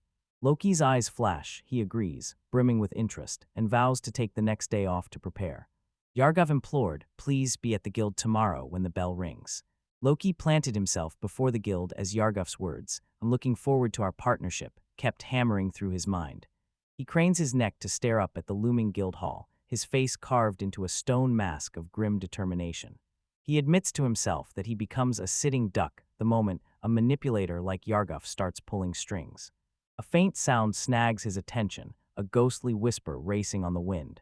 He snapped his head up as a disembodied voice tore through the air, calling his name and declaring itself the goddess Regal. Regal's ethereal form ripped into view, snapping, why haven't you unleashed your divine communication skill yet? She tells him to contact them when he's ready, then her voice slips away into silence. Loki slams his fist into the air, roaring that he doesn't have that skill. He erupted into a furious rant to himself, desperate to pin the goddesses down with a few burning questions. He strode back to the inn, every step sharpening his vow. He'd move with ruthless caution and never repeat those old mistakes. He slams the button on his brand new divine communication skill in his room, eyes locked on the display as it blazes the skill's level and cost. He bellows, hello, can you hear me? A cheerful voice snaps back, instantly recognizing him. He suddenly finds himself beside Felan, the goddess of fertility, who beams with delight and sweeps him into their chat. A pint-sized, out-of-place chibai tentatively samples a bite, eyes narrowing as dread flares. Does this actually taste terrible? The elegant goddess Listia glides in, her soft rebuke cutting through the air as she tells Felan, this is not a playground. Listia smirks and reveals the skill lets them pry into his mind. Loki's composure shatters as shock floods his face. Relief slammed into Loki. He clung to the fact that at least one of the goddesses stayed calm. Loki's thoughts snag on the goddesses, and Listia seizes his awe, icy cool, razor bright, utterly flawless. An unseen, chibi-style goddess erupts into a hysterical, cartoonish scream, yelling at him to shut up. Loki, cheeks aflame, beams at the compliment and blurts he's thrilled. Now, he snaps, he needs to ask his question. He exploded, how am I suddenly wielding magic when I couldn't even get fire-rig to work? He remembers the change hit him the day after he first set foot in the church. The goddess suspects he's been reincarnated, and Loki reels, utterly baffled. She reveals magic users bait spirits with their mana, snaring them into obedience. Loki's breath catches as he realizes the spirits never noticed him, his senses couldn't perceive them. He perches on his end porch, eyes burning as he wrestles with the origin of magic. Rage simmers inside him as he realizes he'd never have dared unleash magic if he hadn't met them. The goddess's voice thundered, why have your thoughts suddenly fallen silent? Loki rakes a hand through his hair and apologizes, admitting he'd been swallowed by his own thoughts. He thanks them, relief crashing over him as understanding clicks into place, and he feels utterly renewed. Walden's warning, don't hunt orcs alone, screams through his mind. Loki admits the crushing weight of the materials is the real problem. He turns to the goddesses and begs permission to ask about the skill he craves. He bursts with excitement, pleading for an item box, a proper inventory to stash and organize his gear. Felan sparks the concept of spatial magic and bestows that skill on her fellow otherworlders. The divine connection snaps, and he screams that there's no time left. A ragged sigh bursts from him. He confesses the skill still matters to him. Elsewhere, Yargov feels motion stir the shadows and vows he'll be at the guild tomorrow. A thrill shot through Loki. He knew the real story was finally about to begin. A strange, shuddering sound rips from the porch of his inn. Groggy, he claws at the edges of his mind, desperate to make sense as his consciousness slips away. He crumples to the ground, his hand clawing out as every last ounce of strength ebbs from him. The camera rockets up the building's dark exterior, slicing through the night. Loki bolts upright in bed, heart hammering as daylight floods the room. It's already morning. He finds it odd, right after his divine chat, a wave of sleep slammed into him. He scrambles to check for poison. Panic explodes when he realizes his mana is utterly gone. His gaze snaps to the sword. A cold suspicion claws at him. Could that blade be the cause? He jolts as realization crashes into him, knocking the breath clean out of his lungs. Lying in bed, he stares at the sword as the truth hits him like a thunderbolt. He smothers the panic, steadies his breath, and hammers out a hypothesis first. A black title card bursts into view, declaring, "Let's form a hypothesis." He remembers hammering at his spells until his mana teetered on empty.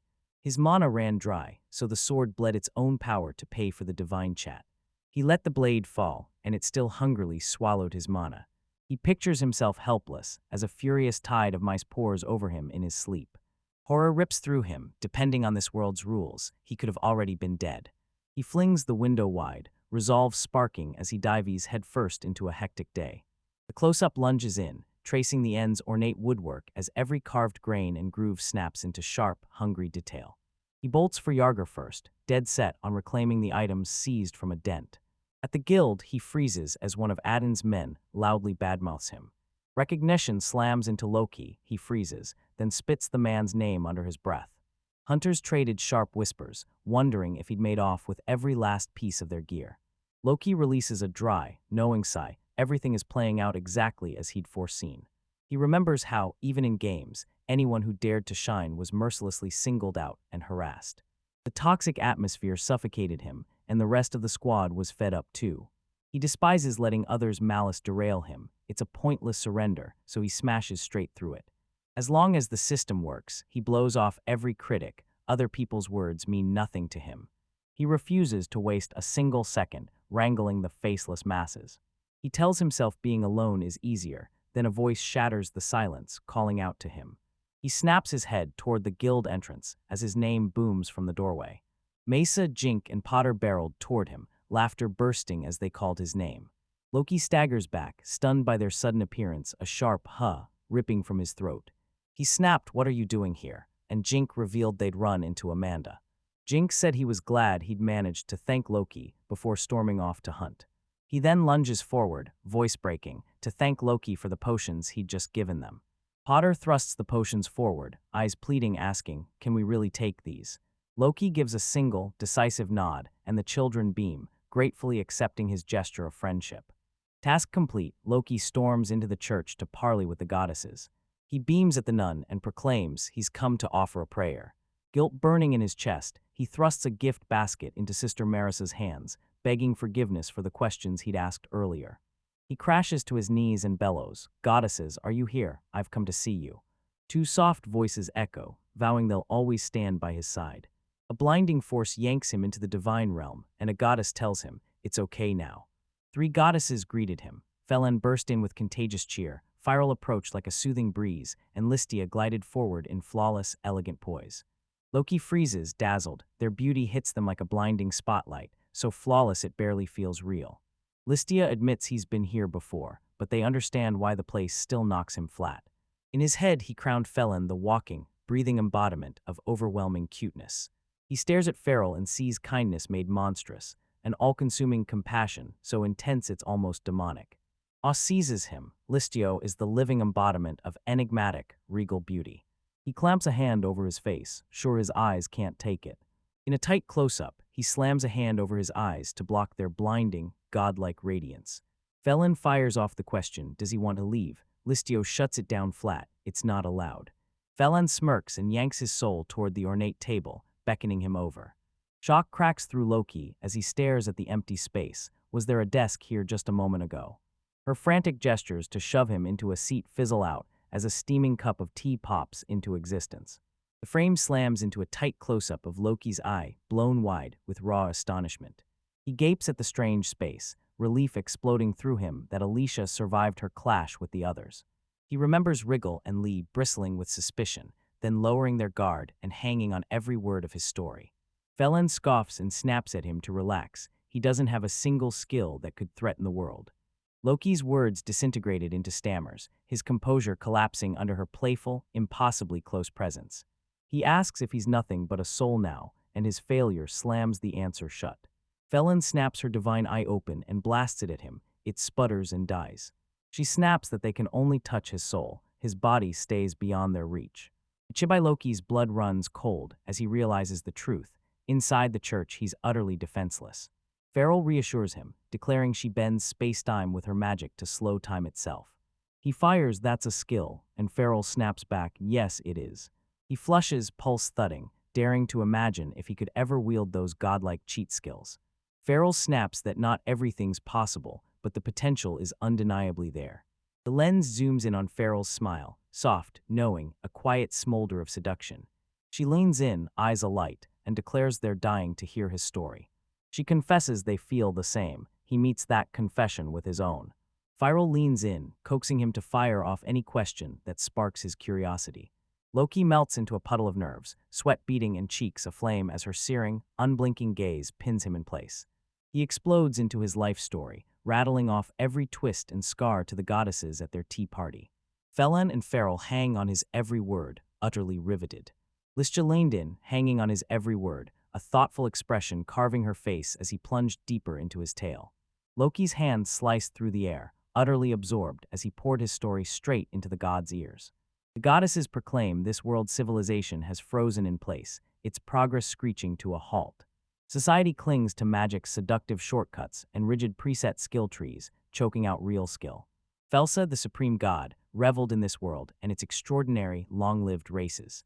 The other goddesses shower Fels with praise, hailing the carefully ordered world he forged as a breathtaking masterpiece. Loki, bewildered by their reverence, snaps, "Who is this Felsa you speak of?"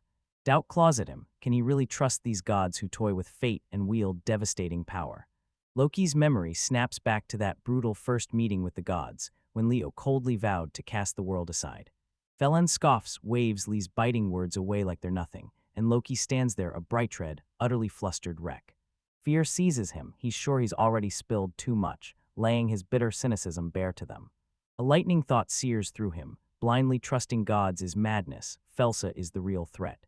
The goddesses gathered and agreed, their only task, to steer this world toward a brighter tomorrow. Loki stares at them like he's trapped in a room of detached corporate managers, anxiety clawing up his chest because he knows he's been too open, again. Farrell gives him a gentle, knowing smile and declares he's the kind soul who's been quietly guiding them. Unexpected praise hits Loki like a lightning strike. He freezes, cheeks blazing, words ripped from his mouth. He crashes face first onto the table, cheeks burning with shame, while Farrell grins and teases him for being painfully easy to read. The goddesses step back and let him speak, and Farrell steels himself, ready to hurl her question. Loki snaps his eyes upward, breath hitching and nerves coiling as he braces. What could the divine beings want to ask him now? A familiar planet's image explodes into view as Farrell asks, "Do you know of a world called Earth?" A gasp rips from him as he realizes he's standing in the world he came from. He snaps, "What does my homeworld have to do with any of this?" Confusion knots his voice at the sudden shift. The goddesses proclaim Earthfell's crowning masterpiece, a realm he oversees personally. Loki snaps, "What is this world in comparison?" And the goddesses roar that the true story is only just beginning. Farrell drops a thunderclap. The world is dying, its civilization stalled, crippled by an over-reliance on magic. To save it, they summon souls from Earth, hunting for the advanced wisdom and knowledge those spirits hold. She proclaims Takuya the legendary hero, one of the souls unleashed to spread Earth's wisdom. At last, the devastating truth slams into Loki. In a single, gutting instant, he understands everything. It hits him like a meteor. Every bizarre gadget and impossible engine came from Earthlings, so what does that make him? A frantic montage rips his existential crisis wide open, purpose gone, every shortcut sealed shut, and he's flung aside. A shattered whisper rips from him as he pleads with them for guidance and a reason to exist. Firo whips around, meets his eyes, reads the crushing despair inside him, and whispers, "What's wrong?" He plummets through a cosmic void, clawing at the goddess and screaming, "How should I live?"